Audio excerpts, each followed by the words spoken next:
Flagrante.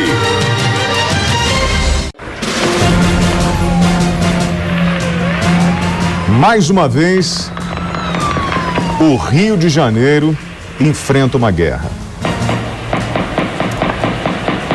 O som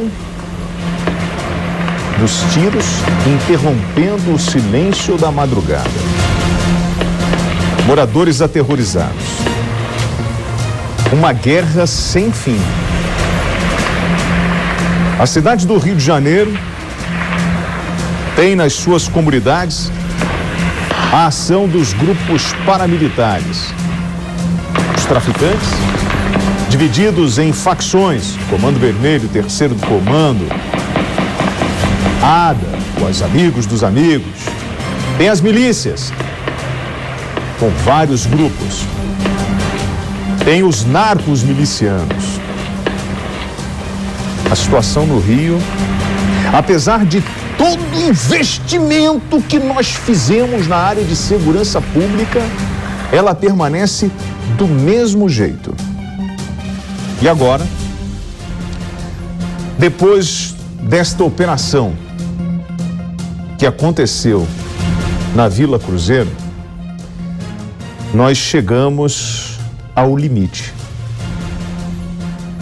Um dia antes, uma pessoa gravou um vídeo na internet falando justamente sobre essa situação, sobre a situação do Complexo do Alemão, do Complexo da Penha, da zona norte do Rio de Janeiro. E essa pessoa mandava um recado claro aos bandidos. Ele falava: olha, não continuem.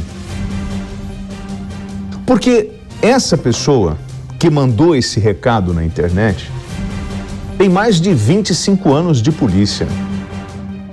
Essa pessoa, com mais de 25 anos de polícia, fez cursos na área operacional de nível nacional e internacional, cursos de combate à corrupção, lavagem de dinheiro, trabalhou no Ministério da Justiça 2008, SWAT, Command and Crisis Management Course, Embaixada dos Estados Unidos no Brasil e Senasp. Atuou na Polícia Civil do Rio de Janeiro, recebeu condecorações como Medalha Mérito Pedro Ernesto, na Câmara Municipal do Rio, isso em 2009. Medalha Tiradentes pela Assembleia Legislativa do Estado do Rio de Janeiro em 2019.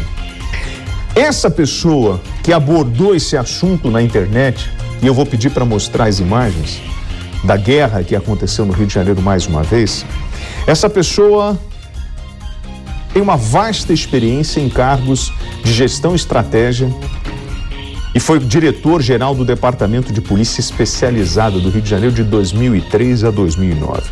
Chefe de polícia da Polícia Civil do Estado do Rio de Janeiro de 2009 a 2011 e diretor-geral do Departamento Geral de Polícia da Capital de 2019 a 2020. Doutor Alan Turnovski. Muito boa tarde, prazer e honra recebê-lo aqui no programa Flagrante. O senhor, quando gravou esse vídeo e eu acompanhei e o senhor publicou, o senhor lembrava a invasão do Complexo do Alemão. E o senhor falou uma coisa muito interessante, que poucos não se recordam.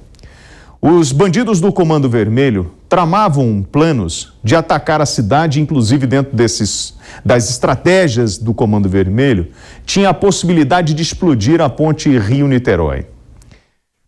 O líder da facção Comando Vermelho, que estava no Complexo do Alemão, ele sai e vai até a Rocinha falar com o NEM, pedindo apoio, na época, para justamente fazer esse ataque na cidade do Rio.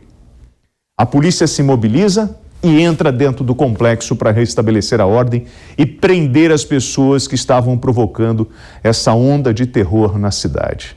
Isso foi em 2010, se não me falha a boa memória, em outubro de 2010. O senhor estava lá, doutor Alan Turnovski. E agora, mais uma vez, eles atiraram contra um helicóptero comercial, para além de já terem acertado aviões, um avião, um outro helicóptero comercial e fora os helicópteros da polícia que sobrevoam essas áreas. E quando o senhor gravou o vídeo, eu falei, eu preciso falar com o doutor Alan Turnovski. Porque, chefe, o senhor conhece bem essa realidade. E o bandido do Rio, eu não sei se foi em função da legislação ou do impedimento legal que a polícia tem hoje para atuar dentro das favelas, mas o bandido do Rio se reestruturou e hoje recebe gente do país inteiro.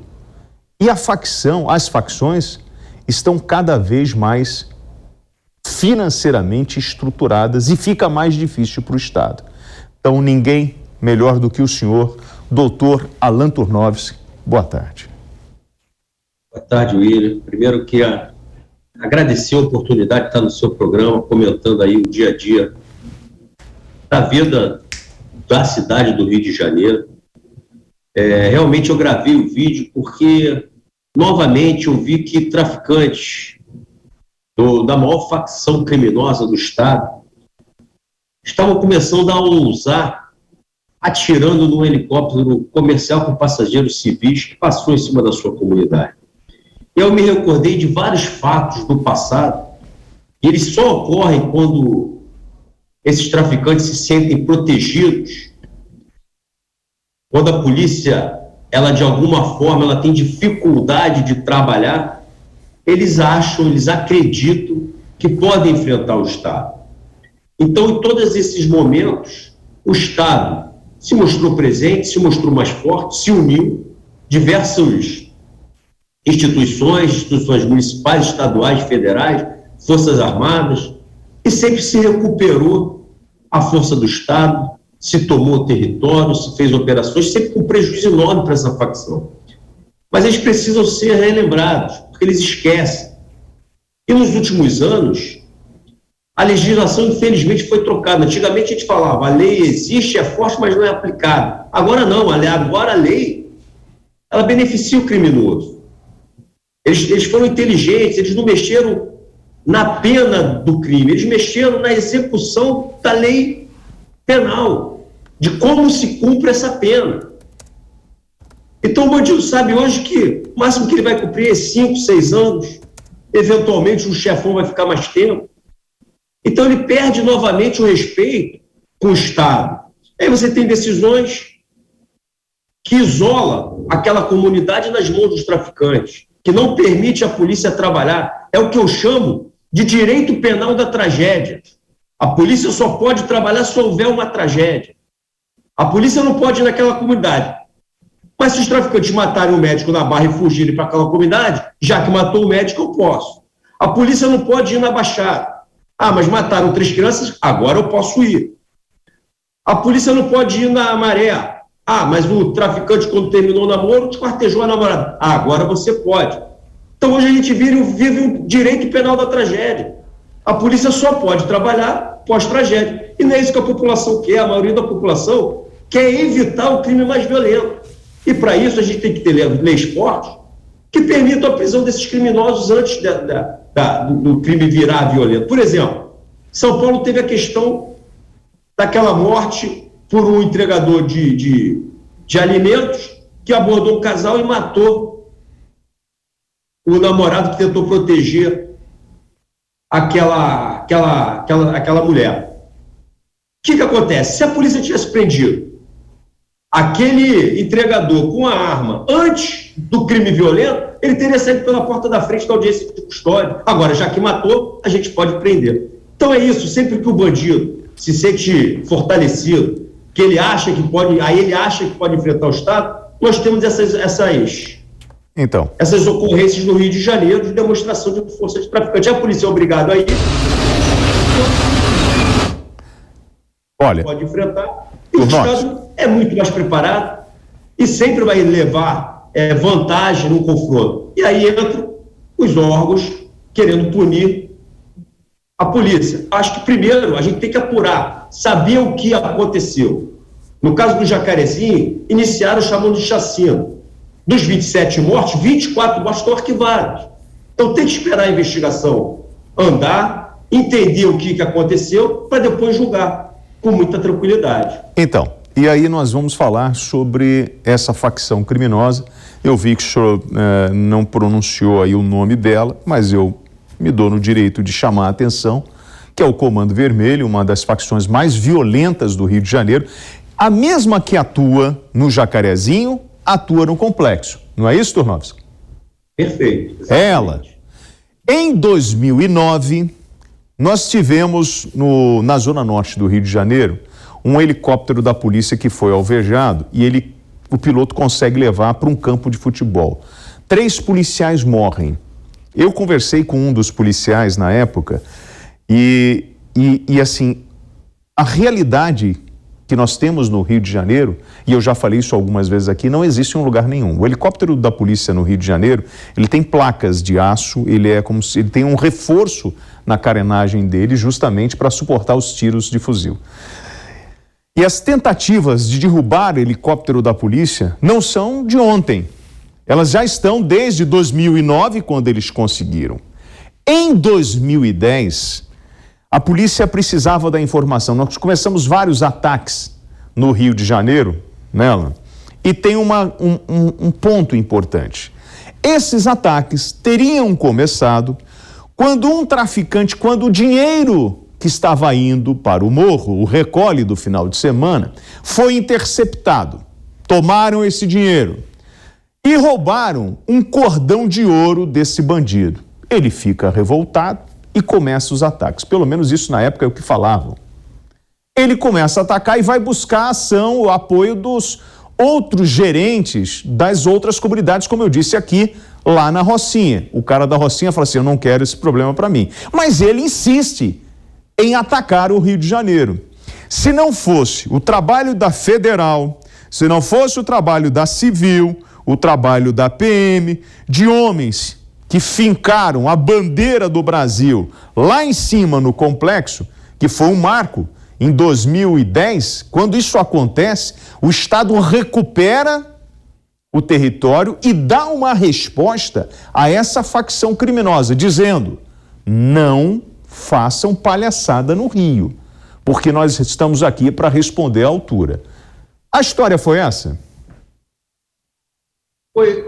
Se você se recordar, a gente estava com o projeto UPP, que começa em 2007. Sim. E esse projeto vinha avançando e resgatando o território dessa principal facção, que é o Comando Vermelho. E aí, diversas ameaças eram feitas pelas lideranças dessa facção criminosa contra as autoridades do Rio de Janeiro, contra a população do Rio de Janeiro. E naquela época, William, você vai lembrar disso, as comunidades, todos os líderes desses chefes, eles estavam dentro do Alemão. Então você tinha do Alemão, por exemplo, o chefe do tráfico de drogas de Manguinhos com toda a sua quadrilha. Tinha o chefe da Mangueira com toda a sua quadrilha. E assim sucessivamente. Então você tinha Alemão, Vila Cruzeiro, Manguinhos, Jacaré, todos dentro do Alemão e ali muito forte para a entrada da polícia.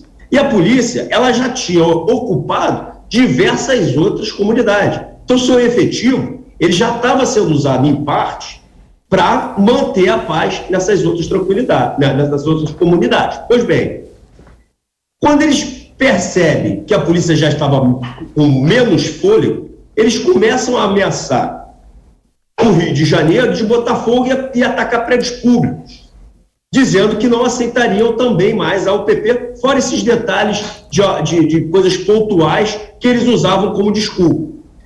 E aí a polícia tinha feito uma operação no Alemão muito pesada, um ano e meio antes, quando a gente tinha ido lá e 19 traficantes tinham morrido. Só que antes dessa, nós ficamos quase 10 horas trocando tiro lá e basicamente saímos sem prender os traficantes, mas também sem feridos. Aí surgiu a necessidade da gente ocupar o Alemão, que não estava naquele planejamento inicial. E aí eu vou lhe recordar que estava a Polícia Civil, a Polícia Militar, a gente chama a Polícia Federal, a Polícia Rodoviária Federal e a gente chama as Forças Armadas, que é quem permanece depois da ocupação tomando conta do Alemão. Por quê? Porque o efetivo das duas polícias já estavam sendo ocupadas em outras regiões. E aí a gente vem com os tanques e toma o Alemão. E aí quando eu voltei, William, você vai lembrar, agora em 2020, eu voltei à Secretaria de Polícia Civil como secretário, Eu disse que, na verdade, no Rio de Janeiro, a gente não precisava de blindado, a gente necessitava de tanque. E as pessoas achavam que era algum tipo de brincadeira, algum tipo de questões políticas. Não é.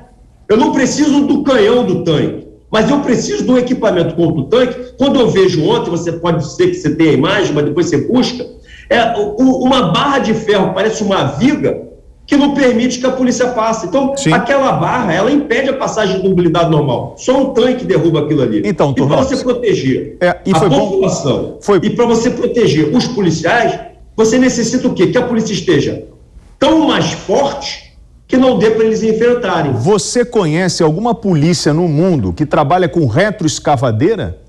Porque a polícia do Rio tem, para tirar a barricada.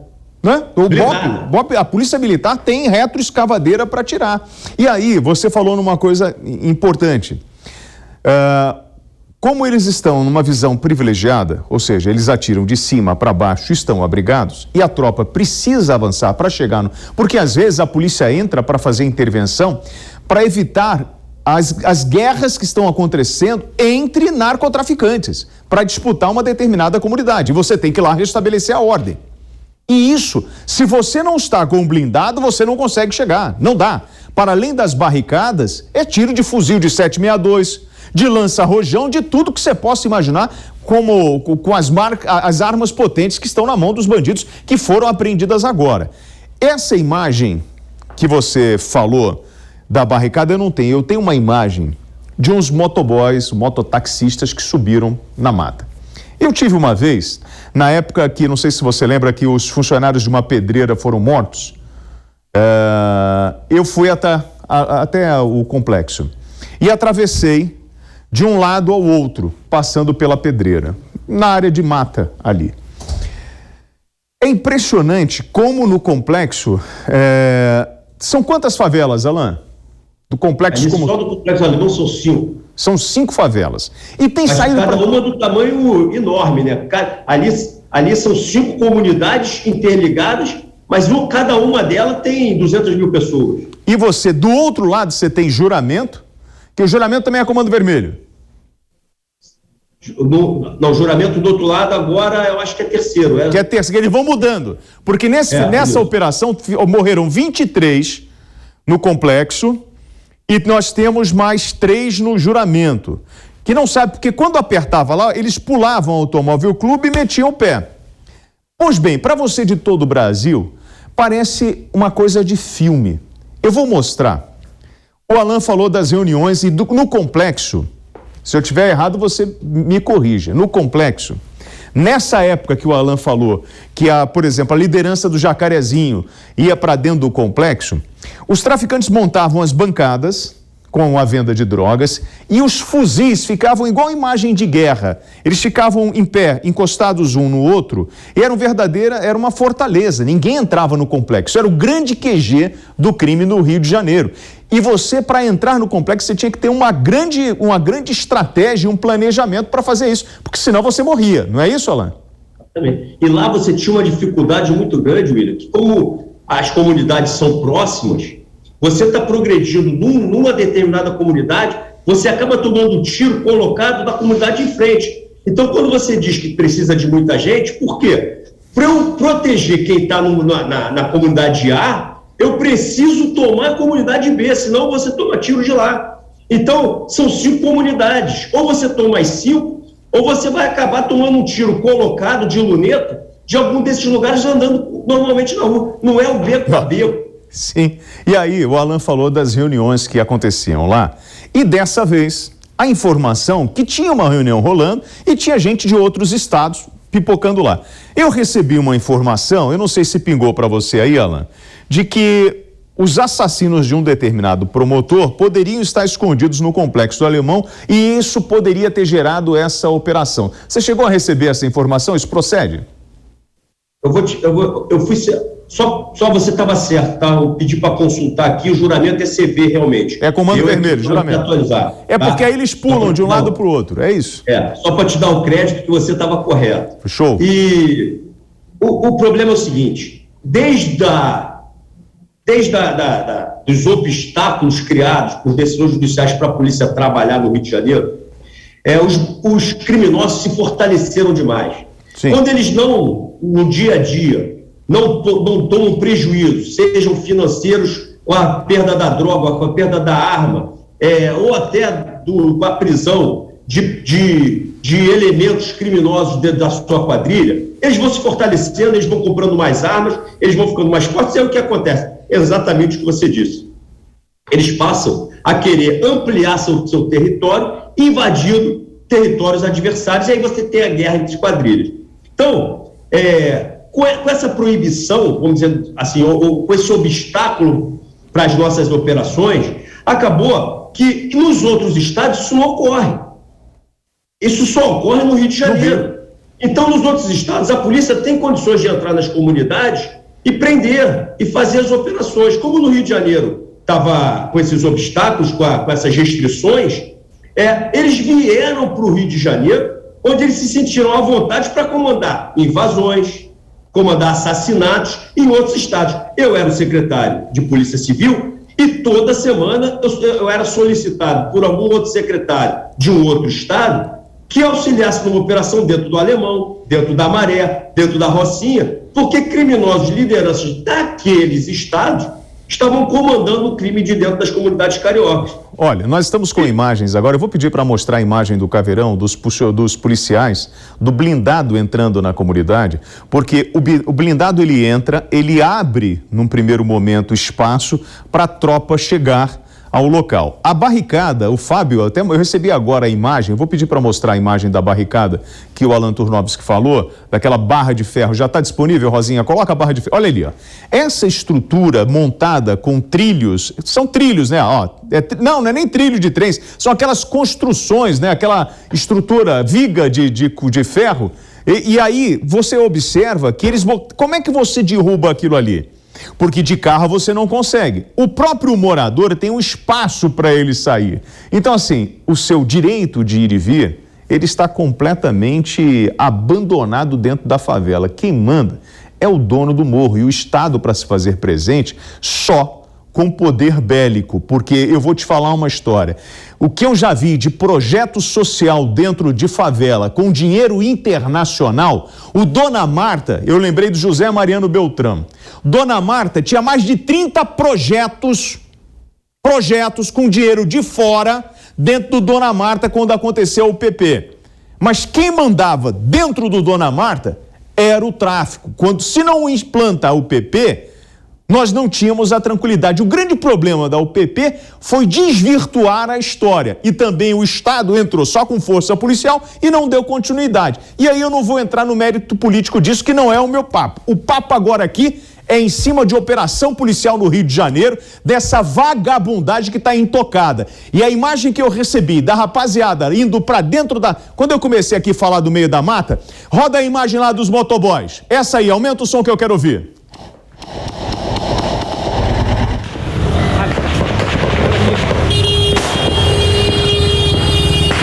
Presta atenção nisso, hein? Motor, né? Motor. Ó, motor. Carro da PRF. Tá.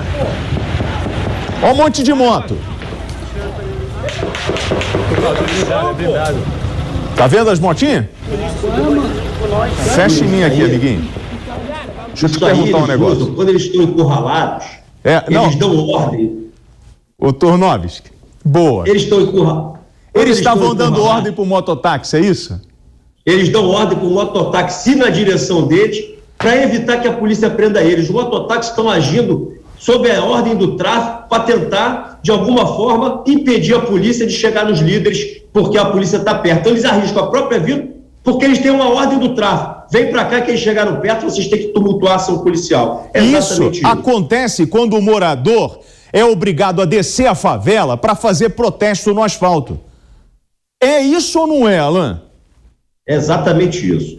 Os moradores são reféns. E a maior prova do preconceito que está quando a gente defende o traficante e não dá voz à comunidade, eu te pergunto, se aquela barricada tivesse sido feita na área formal da cidade, na área da praia, Você acha que as pessoas permitiriam aquela barricada ali no seu direito de ir e vir, como você muito bem falou? Lógico que não. Então por que eles acham normal só porque é dentro de uma comunidade? Como é que isso não é considerado excepcional? Eles já vivem uma situação de excepcionalidade. Excepcionalidade, hoje em dia, é uma tragédia, porque isso já é excepcionalidade há muito tempo. Onde fica, é na Penha que fica aquele conjunto da PM, que os PMs fizeram o seguinte: os moradores colocaram uma cancela ali, uma proteção, para evitar, porque a molecada é perto do complexo e a molecada ficava. Eles colocaram a cancela, a prefeitura falou: não, retira a cancela.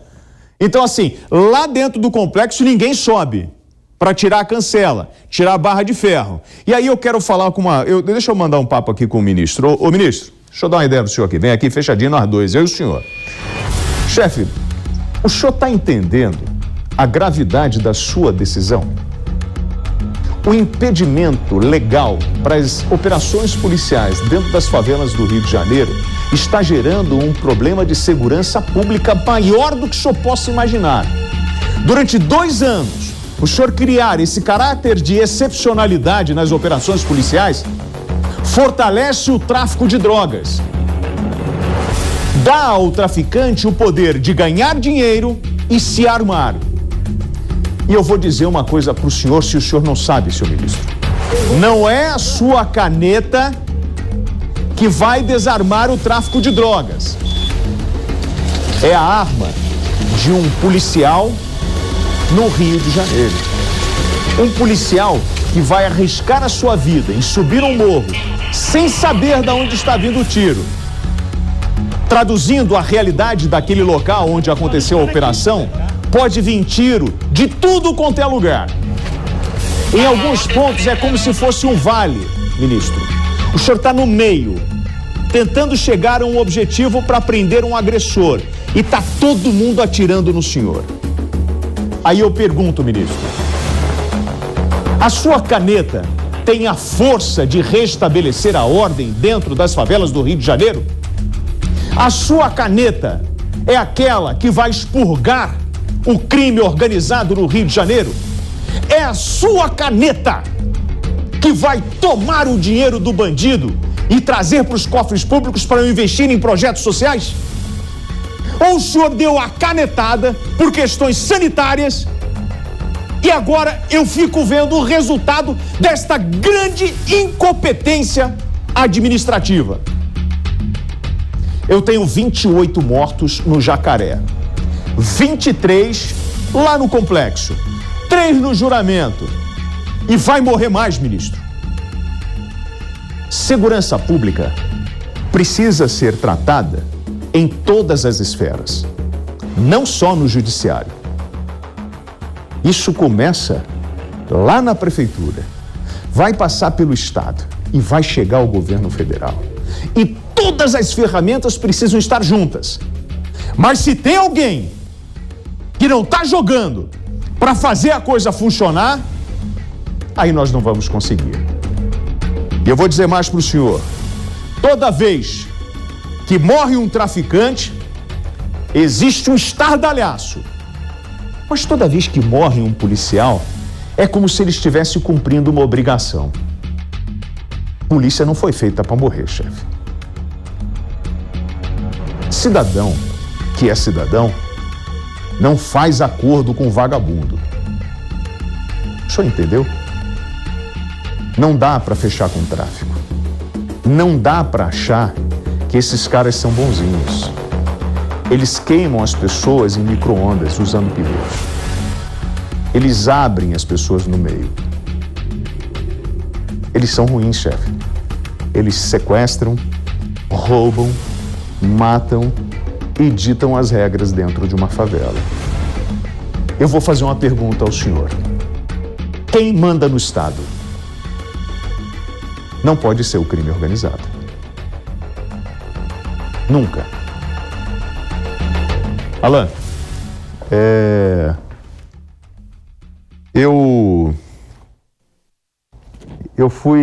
nasci no Morro do Andaraí. Saí de lá pequeno, fui criado na zona norte do Rio de Janeiro, no bairro de Todos os Santos. Eu, em 2006, comecei a fazer programa policial substituindo o Wagner Montes. Fico até 2010, final de 2010, no Rio de Janeiro. E depois eu venho para São Paulo, fico até 2018 fazendo esse tipo de programa. No meu período no Rio de Janeiro, todas essas ocorrências que nós falávamos aqui de 2006, 2007, 2009, 2010, eu vi de perto. Eu acompanhei trabalho de profissional com mais de 400 prisões. Eu vi o BOPE trabalhando, eu vi a CORE trabalhando, eu vi todas as especializadas, eu vi a turma da Capturas, eu vi a PM e eu vi a Civil lutando para recuperar uma cidade dominada por criminosos. E agora, Turnovski, eu preciso ver uma união, porque se isso não acontecer, a gente vai perder esse jogo, irmão. William, eu imagino hoje que a Polícia Civil e a Polícia Militar, elas estão muito unidas. Hoje nós somos duas secretarias, cada uma com gestão própria de recursos, cada um investindo naquilo, na tecnologia e nos equipamentos que cada uma precisa. Você vê que a operação da Vila Cruzeiro, ela teve a participação da Polícia Federal, teve a participação da Polícia Rodoviária Federal. As polícias, elas estão unidas para melhorar a cidade do Rio de Janeiro. Se for preciso, eu tenho certeza que as Forças Armadas estão à disposição, se o Rio de Janeiro precisar de reforço para combater o crime organizado. O que a gente precisa hoje é de respaldo da lei, que é uma lei fraca, uma lei que protege o bandido, e respaldo jurídico, que a gente não seja processado por fazer o nosso trabalho. E quando eu tenho 27 anos de carreira, sempre que a gente faz uma operação que morre traficantes, aparecem diversos grupos de direitos humanos dizendo que a gente se excedeu, tentando justificar a morte de um traficante, dizendo que foi uma execução. Pois bem, mas nesses 27 anos nunca essas ONGs me procuraram para dizer, olha, em off, não precisa ser no papel oficialmente não, para dizer, olha, quem esquartejou a menina lá foi o traficante tal, que eu já estou lá fazendo trabalho comunitário, e a comunidade não aguenta mais ele. Quem matou as 3 crianças foi a quadrilha do Comando Vermelho da Baixada, por ordem de fulano de tal, mas não fala que fui eu que te falei. Quem matou o fotógrafo que foi reclamar que o barulho estava alto acordando a sua menina lá em Niterói, foi fulano de tal. Olha, a linha é essa, mas não fala nada. Não, eles nunca defenderam a sociedade local de verdade. Eles só aparecem para defender as quadrilhas de traficantes que dominam. E que seja muito claro isso. O traficante dentro de uma comunidade, ele não chega a 1% daquela comunidade. Boa. Você tem 120 mil moradores na Rocinha, você tem 119.500 trabalhadores do bem, cidadãos do bem que merecem todo o apoio. E aí eu vou te dizer uma coisa, a cidade integrada, o projeto novo do governador Cláudio Castro, ele acerta diferentemente das UPPs, porque polícia ali, a única obrigação da polícia é não deixe o traficante dominar esse território. E ele, como governador, ele fala, secretário de habitação cuida das construções, o de esporte dá esporte para a criançada, educação, saúde, cada um faz o seu, se não fizer eu vou tirar você. E a polícia? Não, a polícia é responsável por não deixar o tráfico voltar. Diferentemente da outra, quando a segurança gerenciava tudo e no final, 2 secretários do mesmo escalão, muitas vezes se bicavam. Então, eu tenho certeza que a retomada de território é a solução, na prática, para a violência terminar nessas comunidades. Agora, enquanto a gente não consegue retomar os principais complexos, enfraquecendo o Comando Vermelho, nós temos sim que não abandonar essa sociedade local, que, como você disse, você foi muito cirúrgico, sofre os mais diversos crimes na mão deles. Quando você rouba a voz dessa comunidade que está ali sob o jugo do tráfico, na verdade, é talvez o maior preconceito daqueles que ousam dizer que defende essa população. É uma lástima a atuação deles. Alan Turnovski, eu agradeço a gentileza do nosso bate-papo aqui na Jovem Pan News. Muito obrigado, porque uma coisa sou eu, né, um jornalista falando sobre isso. A outra é um cara que esteve à frente do gerenciamento de uma polícia, esteve à frente da segurança pública abordando esse tema. Porque às vezes podem achar aqui que eu estou querendo fazer sensacionalismo, buscando audiência e que estou exagerando na carga da tinta. Mas no fundo, para gente que morou no Rio e acompanha a situação do Rio de Janeiro na área de segurança pública, ela é muito difícil e talvez uma das mais complicadas do mundo.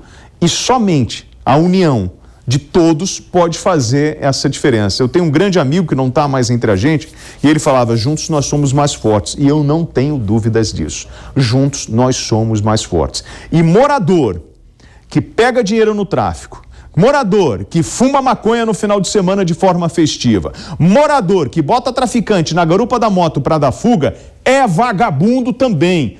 É bandido também. Se você não está no crime, irmão, não se mistura, que é para não se envolver. E como o Alan falou, é uma minoria. Nós somos muito mais fortes.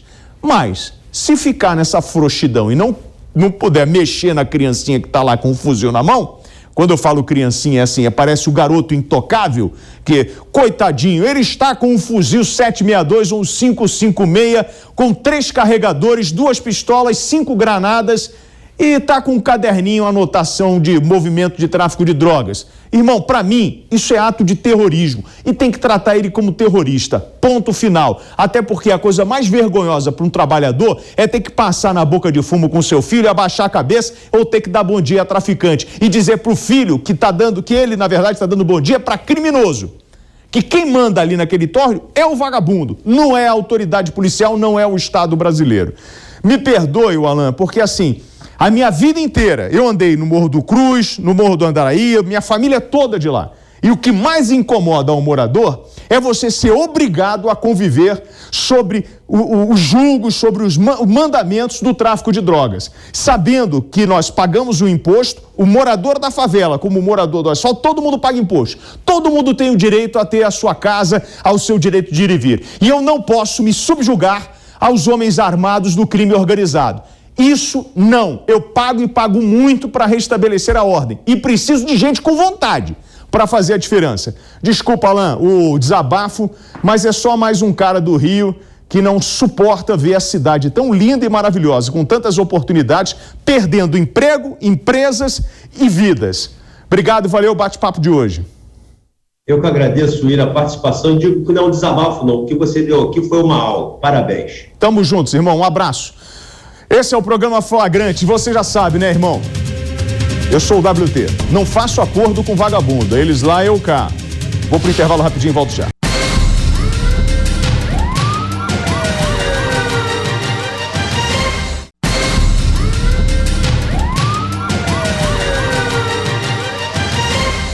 Estamos de volta com o programa Flagrante.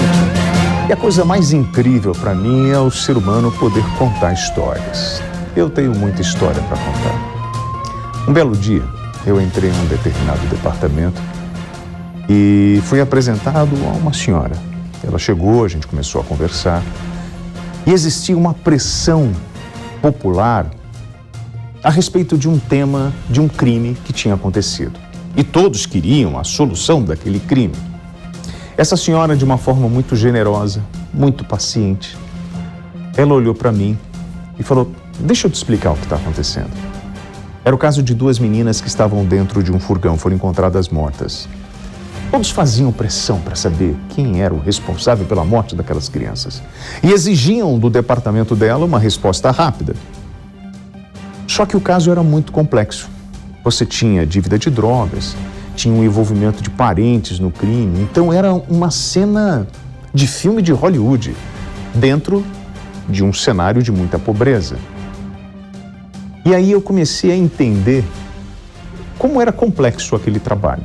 Ela, na sua simplicidade e com toda a sua experiência, me mostrou que a visão que nós temos, às vezes, de um departamento especializado de polícia é aquela visão do filme de Hollywood, com a grande tecnologia, com aquela coisa do luminol, até tem hoje, né? A gente tem até o recurso do DNA. Mas nós imaginamos, às vezes, aquela coisa meio CSI, as grandes investigações. Mas o dia a dia é muito diferente. E hoje, aqui no programa, eu vou ter a oportunidade de receber essa senhora, doutora Elizabeth Pereira Sato. A doutora Elizabeth Sato, diretora do DHPP, que é o Departamento Estadual de Proteção de Homicídios e Proteção à Pessoa de São Paulo. E tem mais uma pessoa muito importante hoje aqui.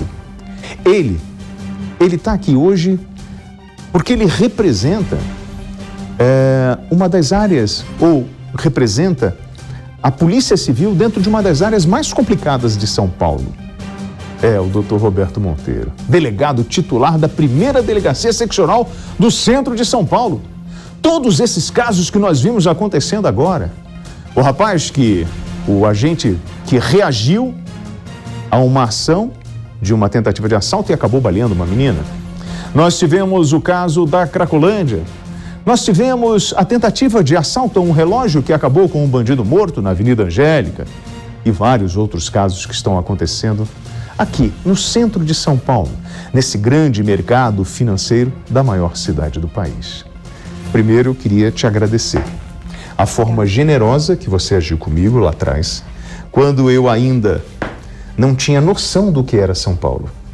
Eu não tinha a menor noção do tamanho dessa polícia civil, dessa estrutura que nós temos aqui, e a senhora, com a sua generosidade, me fez enxergar um pouco mais daquilo que eu conseguia. Doutora Elizabeth Sato, que alegria recebê-la aqui. Muito obrigada pelo convite, uma honra estar aqui. Doutor Monteiro, senhor pedreira, né? Bastante. É uma pedreira, eu sei disso. Esse bate-papo hoje que a gente resolveu montar, ele tem o objetivo de passar para o telespectador da PAN a realidade que a gente vive aqui. Hoje a senhora comanda 300 homens? Mais.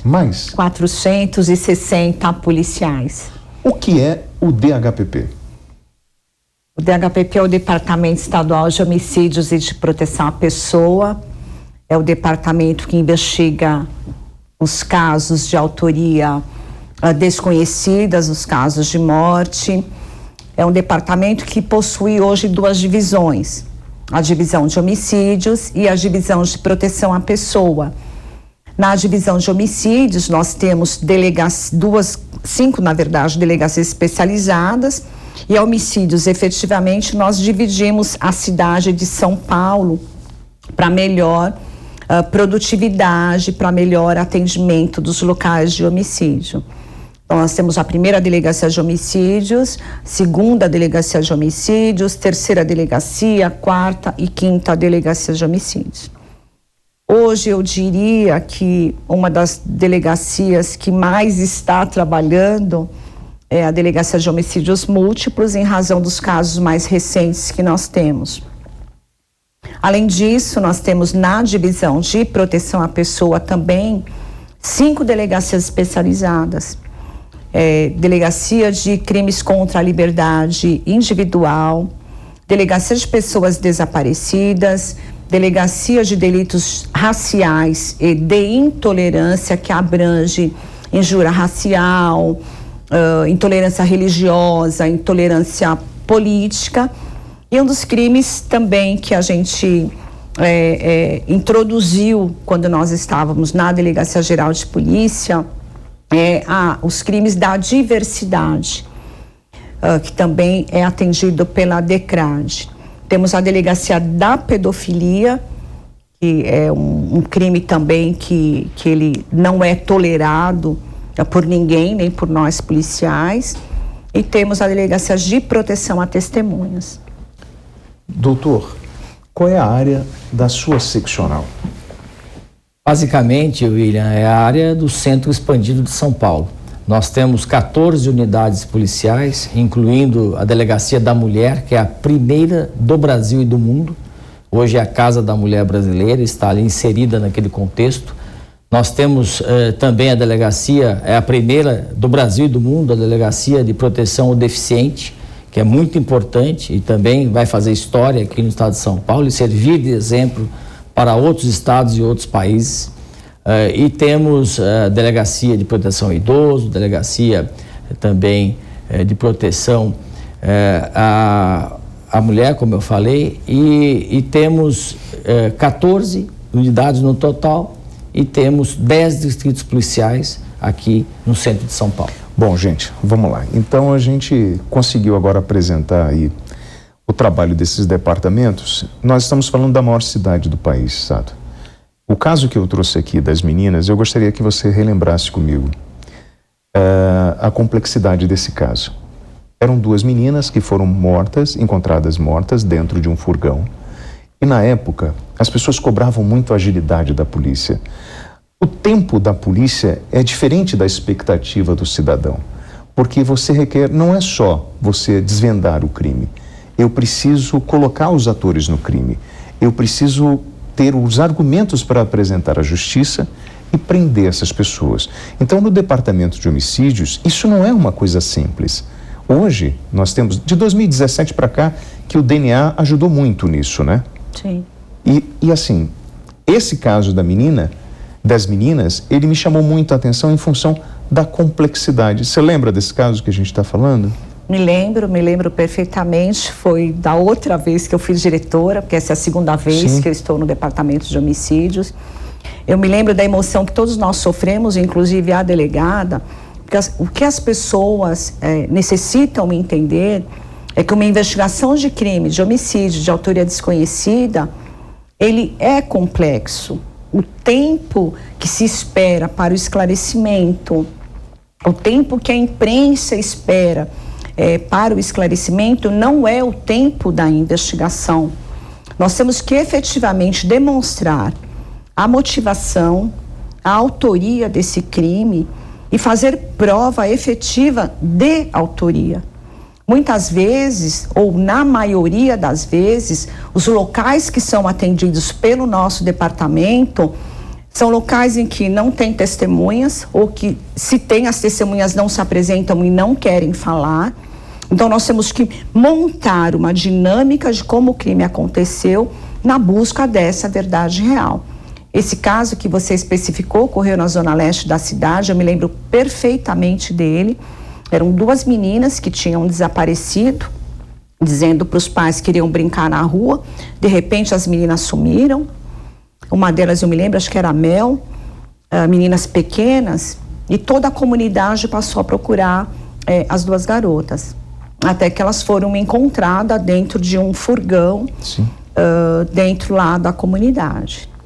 E aí a polícia tinha que mostrar como aquelas meninas foram para lá, de que forma elas foram mortas, e isso num tempo em que houve muita cobrança, e eu me lembro perfeitamente, me emocionei muito, eu e a doutora Ana Paula, que foi a presidente do inquérito e dessa investigação, quando nós apresentamos os autores, eu me manifestei de uma forma que eu me lembro até hoje.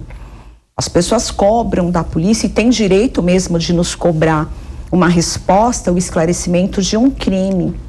Mas, até então, aquelas 2 garotinhas que haviam sido assassinadas, elas eram invisíveis perante a sociedade.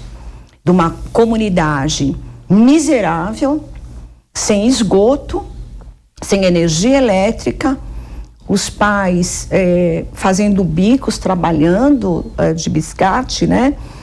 Vendendo coisas, ora a mãe fazendo faxina. E aí veio uma cobrança muito forte, principalmente em cima da minha pessoa, porque eu era diretora do departamento. Sim.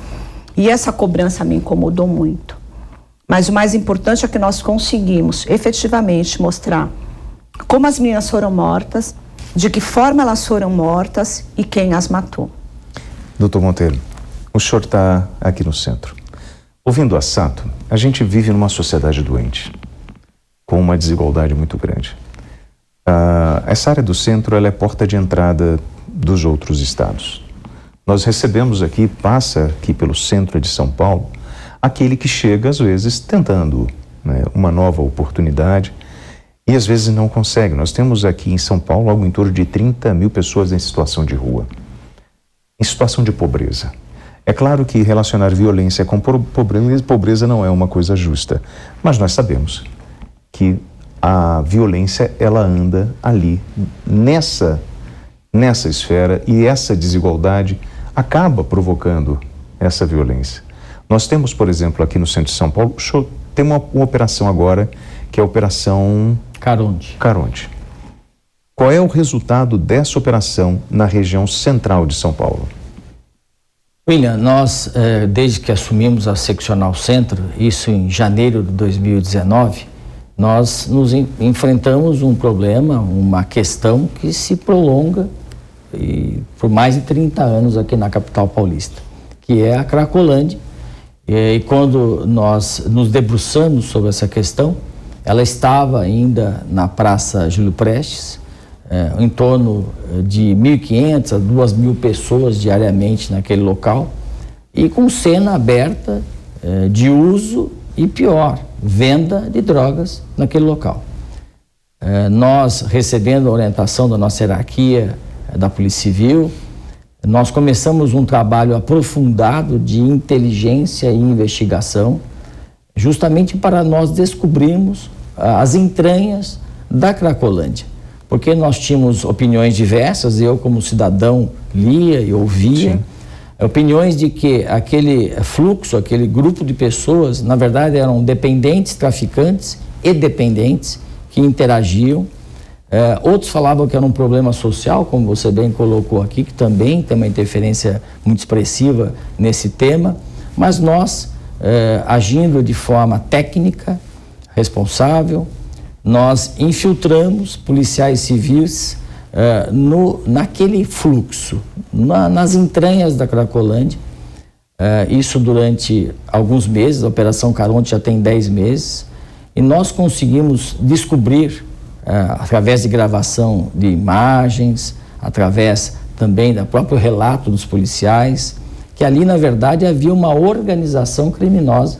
Sim. E você, como jornalista, estuda muito esse tema, em que essa organização, ela loteava o espaço público em 3 grandes espaços que nós denominamos de vagões, e dentro desses vagões, que eram coberturas de lona, geralmente lona plástica, nós tínhamos ali, embaixo delas, 10 a 15 mesas. Mesas, eu digo, é um caixote com uma tábua e um prato, geralmente um prato de vidro ou uma tampa de forno, de fogão, onde os traficantes vendiam a droga. E em torno desses vagões, nós tínhamos as chamadas lojas, que eram pessoas que ali, criminosos, que se colocavam ali para comprar telefones celulares, para comprar também cobre, documentos, enfim, tudo que era subtraído ali na região central, e aquilo era trocado muitas vezes pela própria pedra imediatamente após a entrega ao receptador, a pedra de crack. Visto e conhecida essas circunstâncias, nós identificamos também a figura do traficante, daquele que fazia a travessia Sim. da droga, daqueles hotéis que foram emparedados, interditados no entorno, também a figura do armador, do disciplina, que se confrontava com a polícia, incentivando ali os dependentes a esse confronto também, e até que nós levamos todo esse conjunto probatório ao Poder Judiciário, ao Ministério Público, e nós temos como resultado hoje, William, 107 presos, traficantes presos, que estão encarcerados ainda por força de prisão preventiva, e também tivemos 97 mandados de prisão expedidos, 32 ainda estão abertos, até por conta que são da investigação na Praça Princesa Isabel, para onde migrou o fluxo, e temos também 85 mandados de busca e apreensão expedidos, anteriormente já cumpridos. A operação está na 5ª fase. Nós já cumprimos e fizemos 12 ações policiais, com esse resultado que eu aqui apresentei, e ela continua. Nós teremos uma 6ª fase, com uma visão mais forte no âmbito social e também na área de saúde pública. Doutor, muito se questionou sobre essa intervenção dentro da Cracolândia. Mas fato é que quando você mexe na Cracolândia, ao longo dos anos, e os anos mostram isso, você vai diminuindo o número de pessoas no fluxo. Isso vem reduzindo. Uma coisa que me chamou muito a atenção em relação a São Paulo e a Cracolândia, eu cheguei aqui no final de 2010 e eu não consegui entender como a Cracolândia não tinha um dono. Porque a minha mente vinha do Rio de Janeiro. Então, assim, a comunidade da Rocinha, ela tem um gerente, era o fulano de tal. O Complexo do Alemão, Vila Cruzeiro, tem um outro gerente. Aqui em São Paulo era diferente. Exato. Você não tinha. E aí eu falava, mas como é que funciona o tráfico de drogas? Eu fui até o DENARC para saber. E eu lembro que o doutor Genésio, hoje diretor do DENARC, ele falou assim, William, deixa eu te explicar uma coisa. Hoje, o PCC é a grande organização criminosa e se você pertence ao PCC, você pode fornecer droga para a Cracolândia, seja você de onde for. Então o Estado inteiro pode fornecer droga para a Cracolândia. E eu não conseguia entender como nós não tínhamos uma liderança. Você tem várias frentes de comércio de entorpecente. O senhor trouxe o dado de mais de 100 pessoas, de 100 criminosos presos, de traficantes dentro desta área. E ainda encarcerados, que é o mais importante. E encarcerados. O doutor Fábio Caipira, ele veio aqui tem umas 3 semanas. O DEIC prendeu mais de 200 pessoas com envolvimento em quadrilhas de roubo de motocicletas e desmanches. Doutora Elizabeth Sato, Departamento de Homicídios, quantas pessoas nós prendemos por ano aqui em São Paulo envolvidas com homicídios? Porque eu costumo dizer que assim, no imaginário da população, você tem o tráfico de drogas, que fomenta todo esse comércio que tira o ser humano da razão. Você tem a figura do ladrão, do 157, que é aquele que vai tirar a vida do trabalhador. E você tem o louco, aquele psicopata de natureza, 2 a 3% da população, que comete crime e tem prazer em matar pessoas. Quantas pessoas nós temos hoje que esse departamento prendeu, ou que ao longo dos anos, o que a experiência mostra pra gente? Esse número muda de ano para ano ou é uma constante esse número de homicídios no Estado? Na verdade, nós temos duas perguntas aí. Sim. De 2001 para cá, nós temos, em 2001 mais precisamente, nós tivemos 13.133 homicídios no estado de São Paulo. Nossa.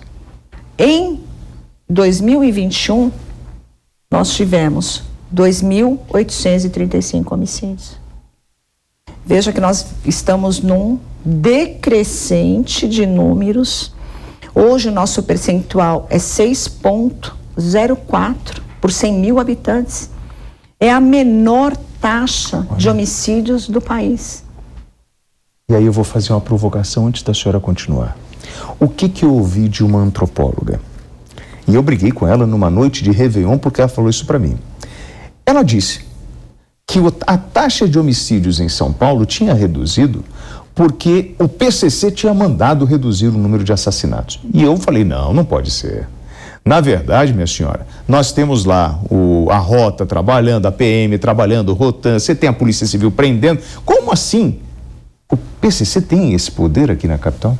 Eu devolvo a pergunta. Que provas ela tem de que efetivamente o crime organizado é que determinou a redução do número de homicídios em São Paulo? O que aconteceu de diferente para a gente ter esse resultado positivo? Olha, de ano a ano, o que nós temos de concreto? A nossa polícia se especializou. A nossa polícia está mais preparada. Tivemos várias operações policiais envolvendo os vários departamentos da polícia no combate a isso. O combate efetivo aos crimes contra o patrimônio, através da delegacia especializada, o combate ao narcotráfico, essas operações que o Dr. Roberto vem fazendo. É um conjunto de ações, de políticas públicas que foram adotadas pelo Estado de São Paulo para que houvesse essa redução. Para você ter uma ideia, o nosso número de esclarecimentos é em torno de 40%. E já vem vindo de algum tempo para cá. E olho nos seus olhos e olho para as pessoas que estão nos assistindo.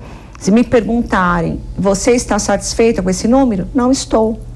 Sim. Eu quero que sim, que nós cheguemos a 100% de esclarecimento dos crimes de morte em São Paulo. Esse é o nosso objetivo. Por isso nós estamos trabalhando nessa nova recondução que eu estou tendo junto ao Departamento de Homicídios. Nós estamos preparando os nossos policiais para uma investigação mais tecnológica. Uma investigação que vai ter o apoio de ferramentas que foram adquiridas na gestão do nosso delegado-geral, Dr. Rui Ferraz Fontes, em termos de tecnologia. E nós estamos avançando nisso. São Paulo tem avançado bastante nesse sentido. Então, esse é o nosso objetivo. A senhora falou uma coisa importante. Doutor Rui, vocês podem confirmar isso, mas a informação que eu tenho é que o Rui ele realmente investiu nessa coisa da tecnologia, de equipar, de aparelhar a polícia tecnicamente para que ela pudesse trabalhar, né? Sim, isso é fato? É fato, efetivamente é fato. Fato absoluto. Né? Ele fez isso com recursos do governo do estado de São Paulo. Sim. O governo forneceu subsídios para a gente, investimento para que nós pudéssemos avançar nessa parte tecnológica. E o mundo hoje, todo mundo sabe, é tecnológico. A inteligência artificial hoje domina, a gente tem que investir nessa parte que foi investida já. Nós já estamos adquirindo essas ferramentas, mas também estamos aperfeiçoando o homem policial. Ele também tem que estar preparado para lidar e trabalhar com essas ferramentas, porque não adianta a gente disponibilizar, a polícia disponibiliza as ferramentas e o homem não está preparado para manuseá-la, para interpretá-la. Então isso tem que andar junto. A senhora falou sobre as políticas públicas. No caso, por exemplo, da Cracolândia, muito se falou agora na operação, faltam políticas públicas para você reconquistar esse cidadão que está fora da sua razão ou reconquistar esse espaço. E aí eu pergunto para o senhor, faltam políticas públicas? Não, não faltam. Como a doutora Sato falou, é a maior especialista, creio, no Brasil, nessa área de apuração de autoria de homicídios, e também foi a nossa delegada-geral adjunta com o doutor Rui, funcionavam ali os dois, o doutor Rui como delegado-geral e a doutora Sato como delegada-geral adjunta, e nós tivemos o maior orçamento da história da polícia para investir em tecnologia, em ferramentas e principalmente também no policial civil.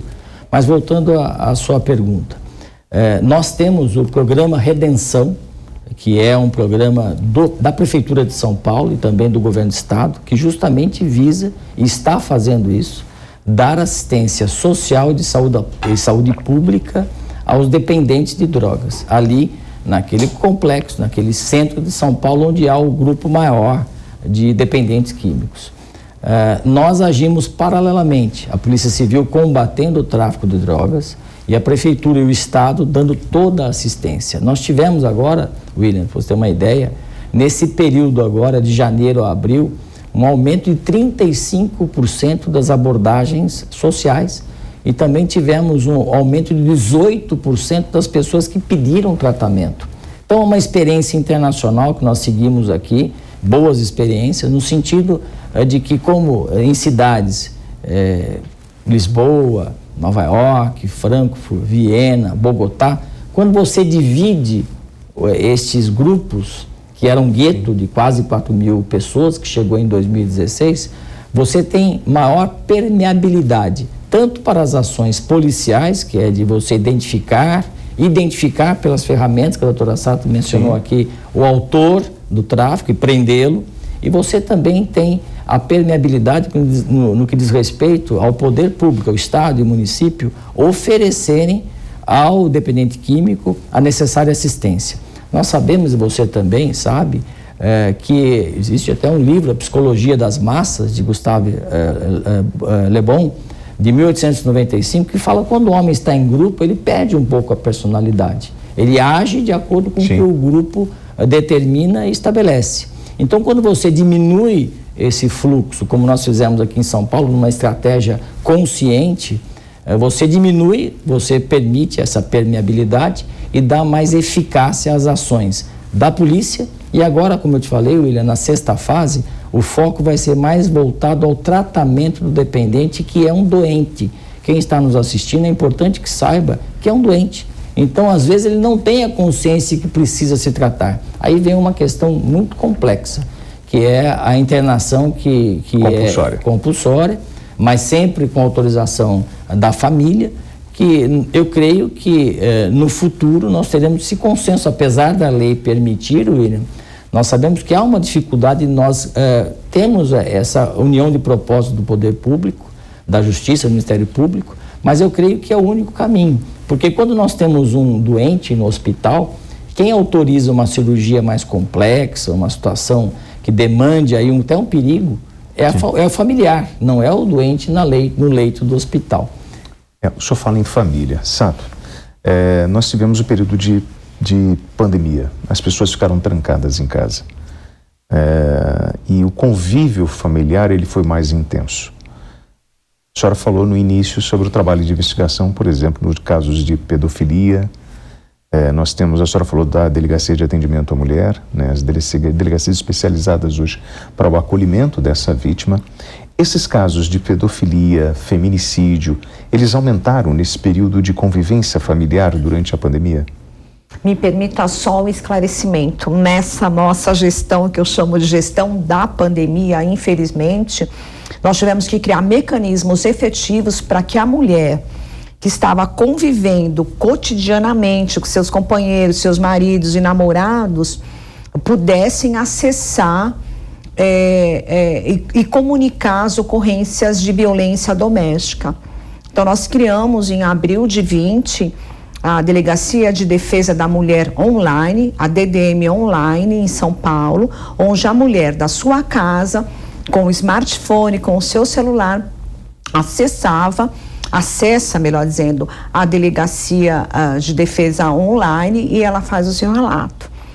Tivemos um número muito expressivo Sim. de denúncias que foram realizadas pela DDM Online, assim também como os casos de violência contra a criança e adolescente, infelizmente, e alguns casos de pedofilia. Nesse período também, nós tivemos alguns avanços na legislação e as próprias delegadas da Delegacia da Mulher, da DDM Online, elas poderiam, já de pronto, ao receber a denúncia, a mulher poderia anexar uma foto de uma lesão que ela sofreu, de um machucado, seja lá o que for, e ela já poderia pedir a medida protetiva de urgência. E as nossas delegadas faziam um encaminhamento e essa medida ela era concedida. Nos casos, por exemplo, em que a violência contra a mulher era muito mais iminente, havia a possibilidade de acontecer uma morte, os nossos policiais já faziam contato com a Delegacia da Mulher mais próxima de onde ela morava, caso não tivesse a Delegacia do Bairro, e uma viatura já chegava para prestar esse auxílio a essa mulher. Santo, a senhora acredita que a população ela tem conhecimento da estrutura da Polícia Civil hoje aqui em São Paulo? Não tem. Eu acho que a maioria das pessoas, elas não conhecem a nossa Polícia Civil, elas não conhecem o que cada um de nós fazemos. Só para se ter uma ideia, nós temos 10 departamentos na capital, temos 10 departamentos no interior do estado de São Paulo, são 20 departamentos de base territorial e departamentos especializados que oferecem para a população tudo aquilo que ela precisa. Eu quero fazer uma ressalta aqui, se você me permitir. Claro, por favor. Muitas pessoas, e eu acompanho muito isso, nós temos, cada departamento da polícia tem o seu setor de comunicação social, nós temos Disque Denúncia, temos web, temos fontes, né, para conhecer o que a população pensa. E uma coisa que me aborrece é quando se faz muita críticas, não que isso não seja permissivo, não é isso, as pessoas podem sim criticar um trabalho, mas que tenham também a certeza de que cada um de nós, tanto eu, Elizabeth, quanto o Dr. Roberto, que é o titular da 1ª Seccional de Polícia, e assim como todos os meus colegas, nós nos empenhamos cotidianamente para a gente dar uma resposta para a sociedade. Essa resposta que a sociedade merece. Quem está assistindo a gente agora merece, porque nós também somos povo, nós também temos familiares, nós também sofremos, e era essa mensagem que eu queria deixar. E também temos as expectativas que todos, né, de um país justo, sem crimes. E o que a senhora está falando, Monteiro, é assim, as pessoas criam uma forma genérica de falar sobre as coisas. Então, assim, a polícia não faz nada. Nós temos a Cracolândia, a polícia, ou melhor, o Estado não traz políticas públicas. O Estado não faz isso, o Estado só entra com força policial. A polícia não prende o traficante. Então, assim, Isso não é verdade. São Exatamente. falsas verdades que são ditas aos quatro cantos, porque as pessoas não conhecem a história da Feirinha da Madrugada. Nós tivemos uma operação ali que prendeu os chefões da famosa Feirinha da Madrugada, que é sua, não é isso? Também. O resultado... 3 líderes de organizações criminosas que faturavam, cada uma delas, R$1 milhão por mês. Como funcionava o esquema deles? Na verdade, a exploração ali do espaço público, das ruas, cada metro quadrado ali é uma coisa impressionante. Cada metro quadrado era vendido de 120 a 150 mil reais, e quem comprava locava para aquele comerciante, microempresário, chamado camelô, que ali colocava suas roupas à venda, geralmente vestuário, e gente de todo o Brasil vem comprar, e até da América do Sul.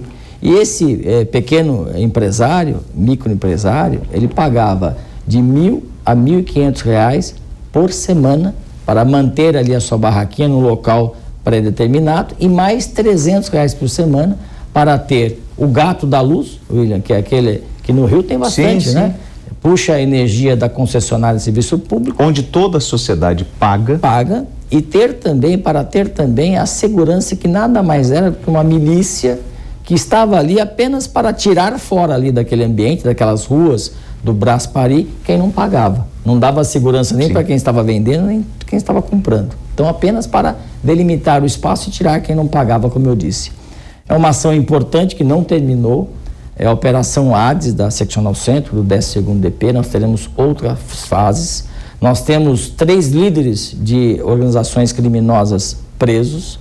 Nós temos também, neste caso, um apoio integral do Ministério Público de São Paulo e do Poder Judiciário. Sempre trabalhamos em parceria, como a doutora Sato falou.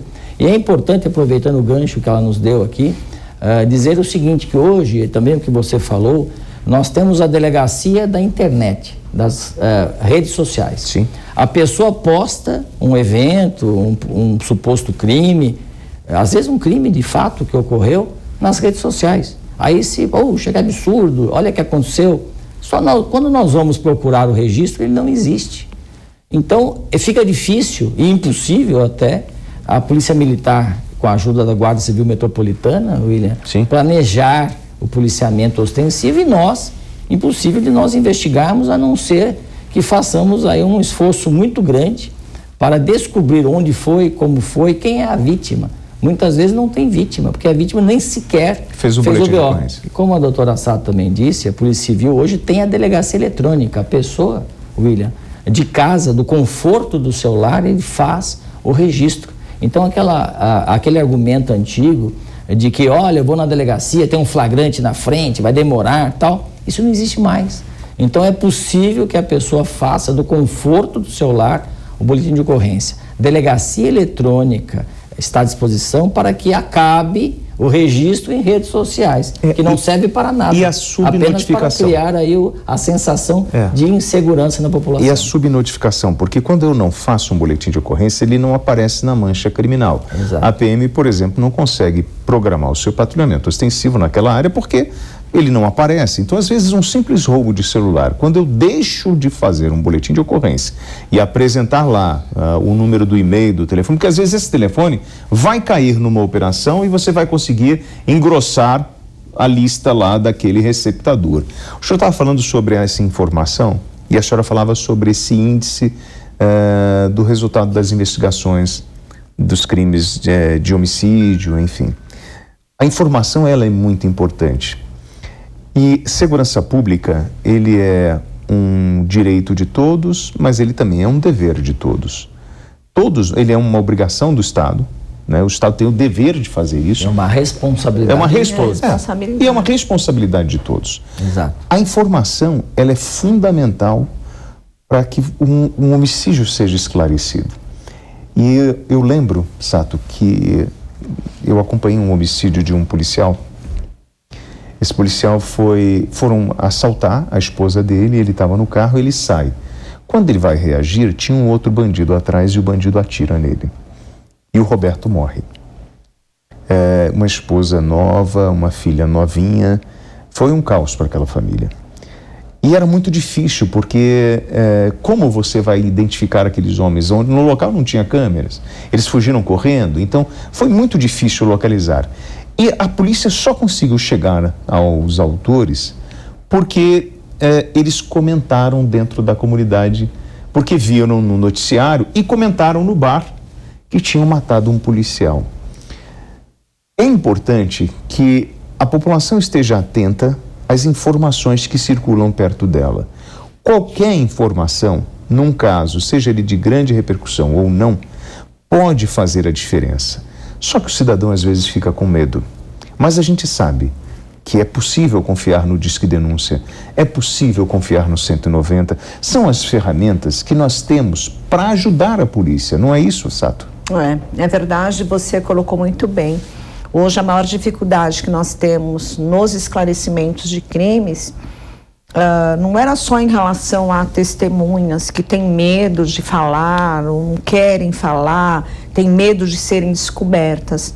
Hoje nós estamos tendo dificuldade porque os próprios familiares não nos ajudam a traçar o perfil daquela vítima. Olha. Esse é o caso que nós estamos enfrentando nessas últimas ocorrências que nós estamos investigando. Os familiares não querem falar. Então, a polícia, o DHPP, trabalha primeiro com o perfilamento das vítimas. Então, para eu investigar o crime que ela sofreu, eu tenho que saber quem era aquela vítima, onde ela frequentava, se ela namorava, se ela tem telefone celular, enfim, tudo a respeito dela. Esse é o perfil da vítima. E as pessoas não querem falar. E a gente não está nem conseguindo hoje em dia. Mas por que medo? Traçar o perfil. As pessoas têm medo. Então, o que você citou, que devem sim confiar no Disque Denúncia, no 190, no 197 da Polícia Civil, ou mesmo através da ouvidoria da polícia, das polícias, sim, as pessoas podem nos ajudar. Porque eu geralmente falo isso, mas não como uma crítica à imprensa. Mas eu tenho dito ultimamente que é muito mais fácil o repórter ou que está ali na comunidade receber a informação do que a própria polícia. Sim. As pessoas não falam para a polícia. Então, normalmente, o que a gente faz, eu fiz muito disso quando eu era plantonista dentro do departamento de homicídios. Eu fazia uns papeizinhos com números de telefone da minha delegacia, Alberto, e pedia para os investigadores irem distribuindo. Então, aí, como distribuía para todo mundo, então qualquer um podia ter ligado, ou ter o contato, ter passado informação para a gente. Mas é importante que a população saiba, a gente não tem bola de cristal. Nós nos empenhamos, nós usamos as tecnologias que a gente tem, mas há locais em que você não tem uma pontinha para puxar. Isso precisa de ajuda.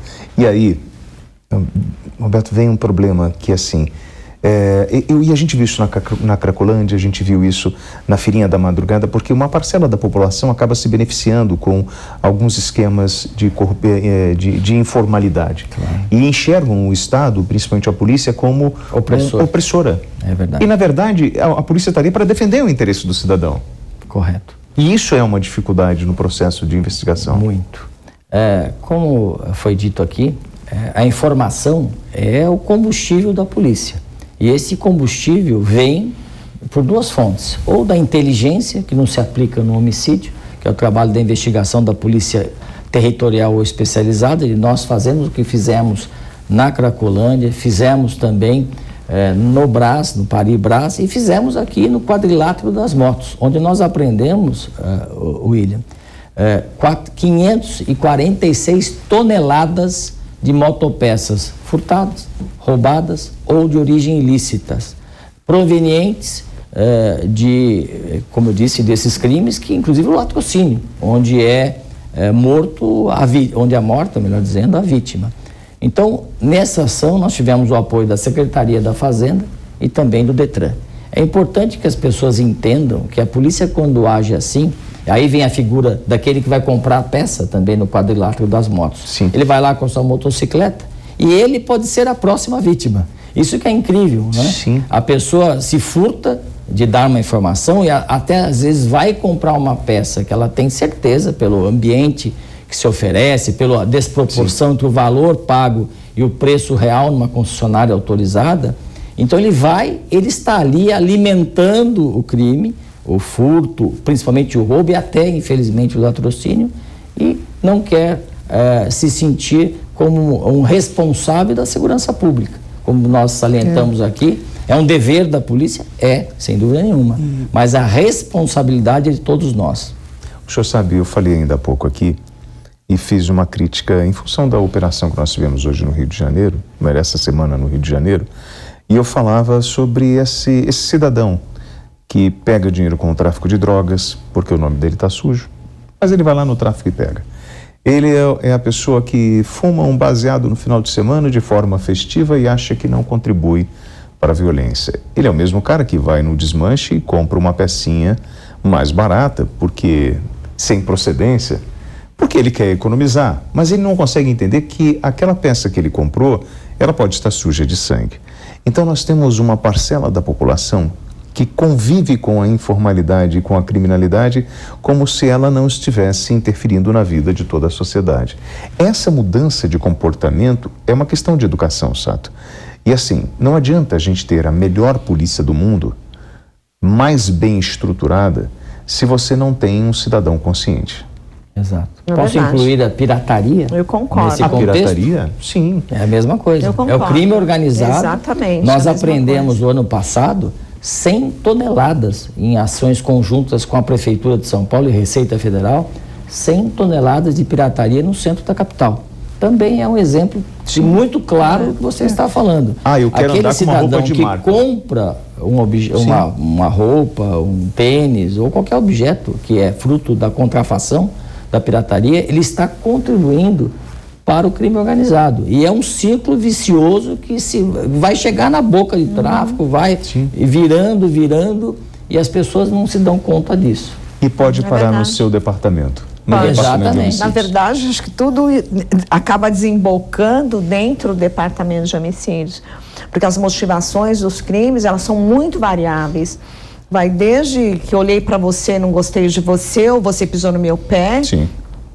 até dívida por tráfico de drogas, briga de ladrão, motivações sem motivo nenhum, como eu digo de vez em quando. Nós temos casos lá, Roberto, que as pessoas morreram e nós não conseguimos detectar qual foi a motivação, porque não teve motivação. Olhei para você, não gostei de você, pronto, eu te mato. E é difícil evitar, como a doutora Sato sabe, é difícil você evitar um crime dentro de casa, por exemplo, um crime passional ou no ambiente familiar. Feminicídio, por exemplo. Feminicídio, ou num bar, onde estão amigos, daqui a pouco um olha feio para o outro e há um homicídio. Como que a polícia evita isso? Então, essa situação. Então, e há os casos em que a própria Orcrim se estranha, que você é do Rio de Janeiro e sabe disso, e há homicídio por vingança, por prestação de contas, etc. e tal. Eu costumo dizer, né, não comece aquilo que você não pode terminar. Porque nós já vimos pessoas, você às vezes pega teu carro, sai, você não é um criminoso, mas você bebe e assume a responsabilidade de dirigir um veículo sem condições físicas. De atropelar alguém, de matar alguém. E aí você mata alguém, vai para a delegacia depois e você começa a chorar porque você se arrepende. É aquele momento, né, Sato, que você precisa ter a razão para evitar uma tragédia. E aí fica o alerta, né? Nem todo motorista que se envolveu num acidente que resultou no homicídio era um homicida. Não, claro que não. Mas agiu por imprudência e imperícia. Né? É o livre-arbítrio também. A pessoa assumiu o risco de produzir o resultado. Exatamente. Que é a briga de trânsito também. Então, assim, não comece aquilo.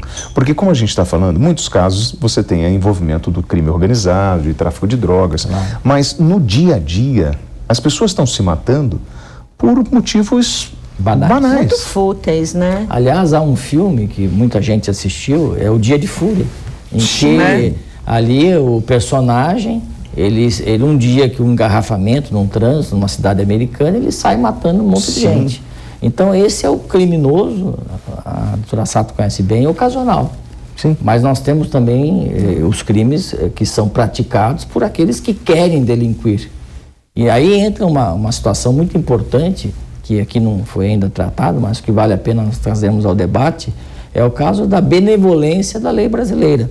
Nós aqui apreendemos mais de 10 mil celulares na seccional centro da capital. O celular hoje é objeto de desejo dos marginais pelo valor agregado do aparelho e também pela possibilidade de serem aplicados golpes de estelionatos com celulares. Então, nós vemos essa situação e percebemos, inclusive, quando prendemos estrangeiros, principalmente sul-americanos, William, que eles falam, quando perguntados, por que vocês vieram ao Brasil praticar furtos e roubos de celulares e receptação? A resposta é única, porque a lei do Brasil é benevolente, é fraca. Lá no meu país de origem, eu estaria na cadeia. É uma realidade triste para nós brasileiros. E o doutor Nico esteve aqui e ele falava o seguinte, que muitos desses caras que estão fazendo, os caras estão levando os nossos celulares para fora do país. Africanos, sim. Por exemplo. Né? Africanos que levam em malas. Inclusive, o aeroporto, nós já prendemos, a Polícia Civil do aeroporto, vários africanos. Não há aqui apenas um relato. Nós falamos de quadrilhas que estão agindo aqui, quadrilhas sim. que compram celulares mais valorizados, de marcas mais aí caras, vão para o exterior porque não há um controle de um órgão de telecomunicações, e os mais baratos ficam aqui no mercado nacional, e que eles mudam o e-mail. O e-mail, para quem está nos assistindo, é o chassi do celular. Eles conseguem já mudar o e-mail e colocam a venda novamente para ludibriar a Anatel, que faz o controle. E aí, Sato, quantos crimes vocês já investigaram por tentativa de roubo? Latrocínio não é mais nosso. Não, mas quantos crimes resultaram em mortes? Muitos. Por um simples cordãozinho, por uma... Sim. Na verdade, o latrocínio é o crime hoje que mais choca, porque o ladrão vai para pegar o seu objeto, muitas vezes a vítima não esboça nenhuma reação e já leva um tiro na testa. Isso tem acontecido muito, isso choca muito a opinião pública. E olha o meu ato falho, como eu não conheço a estrutura, né? Eu acabei botando o latrocínio junto do homicídio. Mas o latrocínio era nosso. Sim. O latrocínio era departamento de homicídios. Sim, mas quando você, no fundo, são coisas diferentes. Sim, porque um é patrimônio, né? O objetivo primeiro do latrocínio é pegar o meu bem. Pegar o seu bem, a subtração. Sim. Se houver algum impedimento da sua parte, ou o ladrão imaginar que você está esboçando uma reação, ou mesmo que ele se assuste, ele atira em você e te mata. Esse é o latrocínio. E aí? Então, o objetivo primeiro dele é o crime contra o patrimônio. Roubar. Sim. O homicídio é a consequência. O homicídio não há o dolo de ser homicida, há o dolo de subtrair, que tem como uma consequência o homicídio. E aí vem a parte técnica dos senhores. Porque não basta investigar, não basta colocar o criminoso na cena do crime. Eu preciso transformar tudo isso numa peça, num papel, numa carta que eu preciso encaminhar à justiça e provar tudo aquilo que eu estou dizendo. Olha, ele matou a fulaninha porque queria o telefone celular. O telefone celular é esse aqui, a arma é essa aqui. Às vezes eu não tenho a arma, mas eu tenho uma câmera, Então, assim, não é um trabalho fácil. Não é. O tempo do homem, do cidadão, ele é diferente do tempo de uma investigação, e a gente volta no início do papo.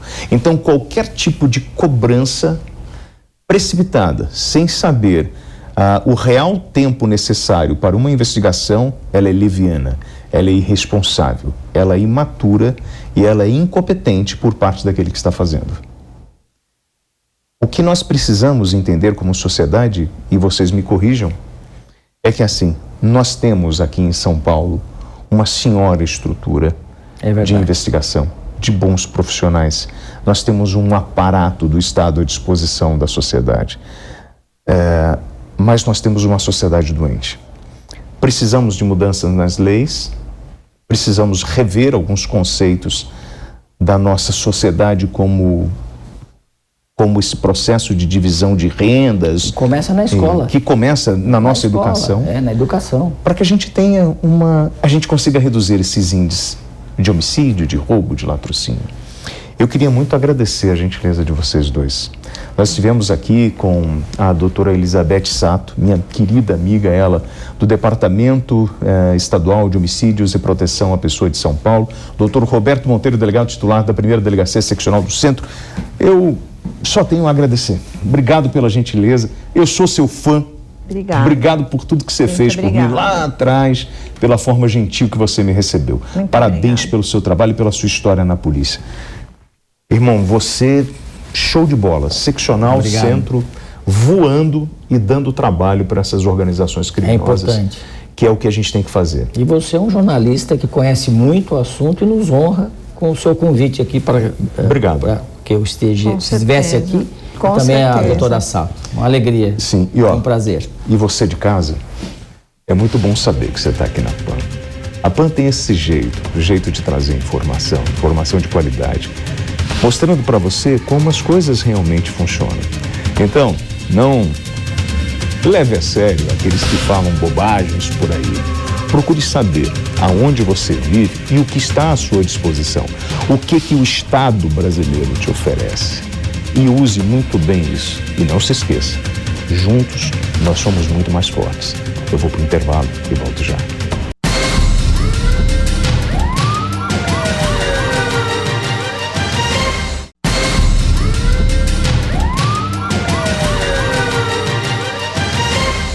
Estamos de volta com Flagrante nesse sabadão, 931-17-0620, é o WhatsApp da PAN.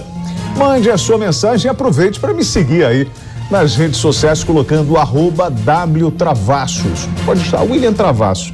Você vai me achar no TikTok, vai me achar no Instagram, vai me achar no Twitter. Poxa, William, você fala de segurança pública lá? Não. Na verdade, você vai conhecer um outro William. Porque eu acho que assim, gente, o mundo tá muito difícil, né? E eu sei que se a gente for parar para pensar sempre em coisa ruim, não vai dar certo. Às vezes você fica reclamando tanto da vida. Para com isso. Pense coisas positivas. Nós temos problemas, sim. Mas é importante que você tenha na sua cabeça de que uma noite de sono pode fazer diferença na sua vida. Então vai com calma, abra os braços para a vida, acredite cada vez mais em você e tenha certeza que eu estou aqui torcendo pelo teu sucesso. Não se esquece não, eu sou o WT e estou com você aqui na Jovem Pan News, no programa Flagrante. E vou contar uma história agora de um motorista embriagado. Hoje é sabadão. Cara, eu não sei como é que as pessoas... Tem muita gente que vai sair agora, vai se encachaçar, sair por aí bêbado e fazendo besteira. Preste atenção no que aconteceu com esse motorista que estava embriagado, sem habilitação. E o pior, essa pessoa atropelou 5 crianças. Isso foi no Distrito Federal, lá em Ceilândia. A Paola Cuenca acompanhou de perto o caso. Paola, pelo menos 3 crianças foram atingidas com mais gravidade. Eu queria saber qual o estado de saúde dessas pessoas. De acordo com o boletim médico divulgado na noite desta quarta-feira, 3 crianças continuam internadas no hospital de base aqui de Brasília. Apesar delas estarem com um quadro de saúde mais estável, elas continuam respirando com a ajuda de aparelhos e passam por um protocolo de proteção cerebral. Isso porque essas 3 crianças tiveram traumatismo craniano, inclusive tiveram que passar por cirurgias por conta dos ferimentos ocasionados pelo atropelamento. Outras 2 crianças que também foram vítimas desse atropelamento continuam internadas no Hospital Regional de Ceilândia, na unidade de cuidados pediátricos. Esse atropelamento aconteceu no último domingo, em Ceilândia, uma região administrativa aqui do Distrito Federal. No momento em que essas crianças tentavam atravessar a rua, elas foram atropeladas por um carro que era dirigido por Francisco Manuel da Silva, de 53 anos. Junto com ele, no carro, estava um primo e também um irmão. De acordo com os relatos, ele, ao passar por uma lombada, tentou desviar de um carro e, ao então abrir para o outro lado da rua, acabou atropelando as 5 crianças. Mas Francisco Manuel da Silva tentou fugir logo depois do atropelamento. Ele foi parado por um grupo de motoboys que o cercaram alguns metros à frente. Inclusive, no momento da chegada da Polícia Militar ao local, algumas pessoas que estavam ali, populares, tentaram agredir Francisco Manuel da Silva. Tanto é que o exame de bafômetro, o teste de bafômetro, não pôde ser realizado ali no local. Inclusive, um laudo foi feito dentro do Instituto Médico Legal atestando sinais de embriaguez que eram apresentados pelo motorista. E ele também admitiu ter ingerido bebida alcoólica naquela manhã antes do atropelamento. Para agravar ainda mais esse quadro, Francisco Manuel da Silva não tem carteira nacional de habilitação. Ele já estava preso e nessa terça-feira a Justiça do Distrito Federal decidiu converter a prisão dele por uma prisão preventiva. Isso por conta de toda a gravidade do acidente. Ele deve responder por lesão corporal culposa com a qualificação pelo fato de dirigir embriagado e também não estar com a carteira nacional de habilitação. Ainda de acordo com a Justiça, ele já está respondendo por um processo por dirigir sem a carteira nacional de habilitação, algo que ocorreu, esse fato que ocorreu ainda em 2015. De Brasília, Paola Cuenca. O que falar de um cidadão desse? O cara que não tem carteira de habilitação. Para além disso, bebe e assume a responsabilidade de sair dirigindo um veículo automotor. É, no mínimo, um irresponsável. O pior disso tudo são essas famílias, né, que foram atingidas pela crueldade desse senhor. Pela crueldade e irresponsabilidade. Se o senhor tem problemas com álcool, que o senhor procure um tratamento médico. E que isso sirva de exemplo hoje, tá? Eu ainda falava ainda há pouco aqui. Você não é um assassino, você não é um homicida. Então, não pegue o seu carro agora, pare no boteco, encha a cara e depois saia por aí dirigindo como se nada tivesse acontecido. Porque o senhor pode se envolver justamente num caso como esse. Criminosos fazem arrastão em 30 segundos em uma plena avenida do Rio de Janeiro. Eles estão muito abusados, cara. O grupo de homens armados atacou pelo menos 3 motoristas no bairro de São Francisco Xavier, na zona norte do Rio de Janeiro. Os bandidos paravam e roubavam as vítimas que transitavam pela Avenida Marechal Rondon. Me dá a imagem aí, ó. Essa ação criminosa durou cerca de 30 segundos. Olha a ação da vagabundagem, o que eles fazem? Foram pro meio da rua apontando as armas, pararam o trânsito. Motoristas desesperados tentam voltar. Olha só, eles começaram o arrastão. O cara de bicicleta. Estou te falando, eles pararam o trânsito e começaram a fazer a abordagem ali na Marechal Rondon. Olha o veículo voltando de ré. Ali você tem várias comunidades no entorno da Marechal Rondon. Inclusive, essa região é perto de onde... Sabe onde eu falei? O helicóptero do que eu falei que caiu? É ali pertinho de onde aconteceu esse tipo de coisa. Uma vez, deixa eu contar uma coisa pra vocês. Vamos lá. Vem aqui, Rosinha. Não precisa ser na dor, não. Vem aqui, não. Uma vez, eu saí pra trabalhar. A primeira vez que eu vi um bonde de criminosos no Rio de Janeiro. Eram por volta de 3h30, 4 horas da manhã, eu estava indo para o trabalho. Peguei uma avenida chamada Avenida Suburbana, que depois mudaram o nome para Dom Helder Câmara. Eu estava passando pela entrada do Jacarezinho, onde mataram aqueles 28, sempre? Então, eu estava passando ali, tem uma entradinha que é a Rua da Feira. Veio um moleque. Mas, Rosinha, ele devia ser isso aqui, ó.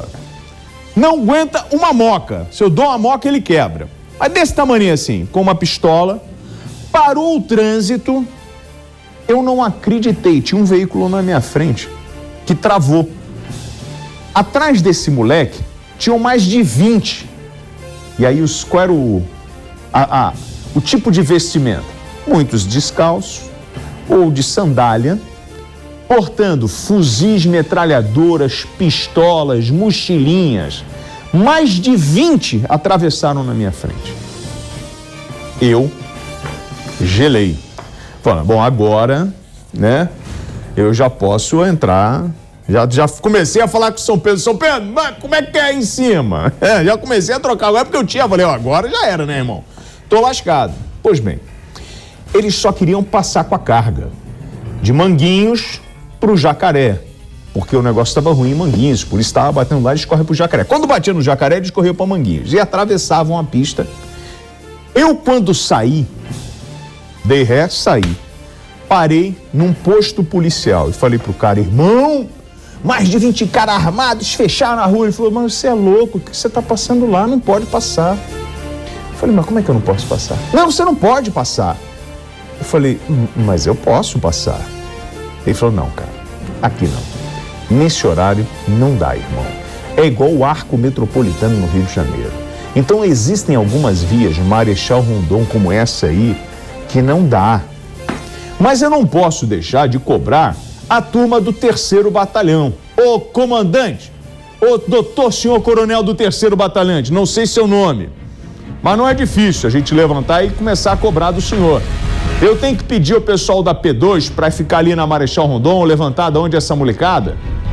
Eles estão saindo de onde, chefe? Eles estão intocados aonde? Eu não posso passar com o meu carro nessa avenida? Essa ousadia mostra a fragilidade no patrulhamento ostensivo. Aí você pode falar assim, William, mas se eu botar uma viatura ali, ela vai ser metralhada. Então eu tenho que ocupar a comunidade, mano. Sempre foi assim. Mas não pode! Como não pode? Eu vou deixar então a vagabundagem descer igual o rato e roubar o povo no meio da rua, irmão? Não. Não, senhor. Eu já vi isso e já passei por isso.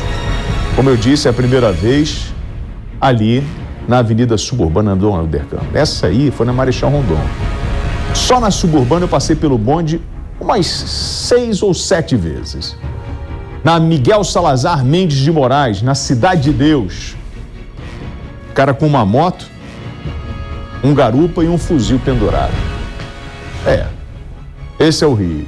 É muito difícil você ver esse tipo de coisa e achar que não tem jeito.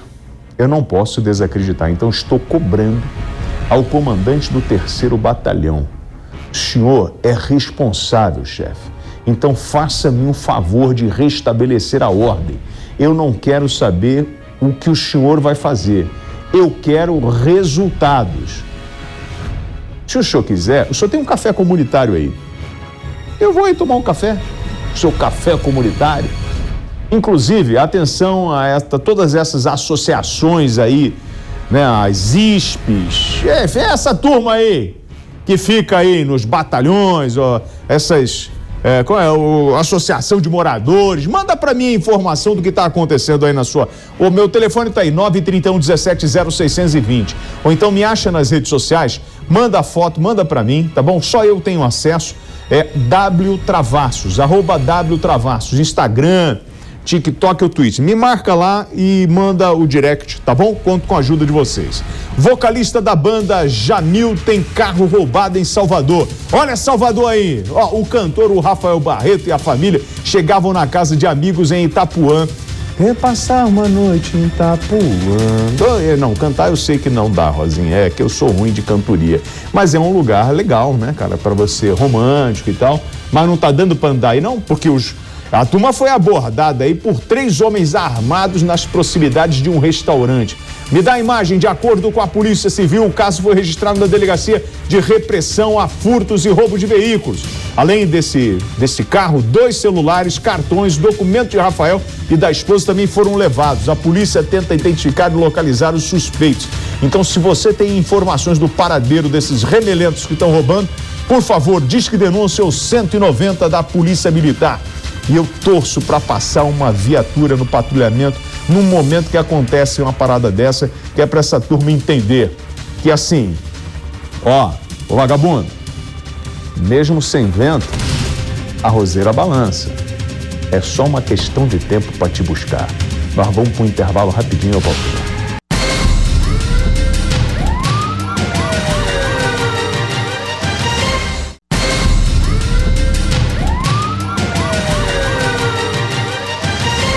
De volta com flagrante troca de tiros, tentativa de assalto, zona norte de São Paulo. Dono do estabelecimento percebeu movimentação e trocou tiros com os criminosos.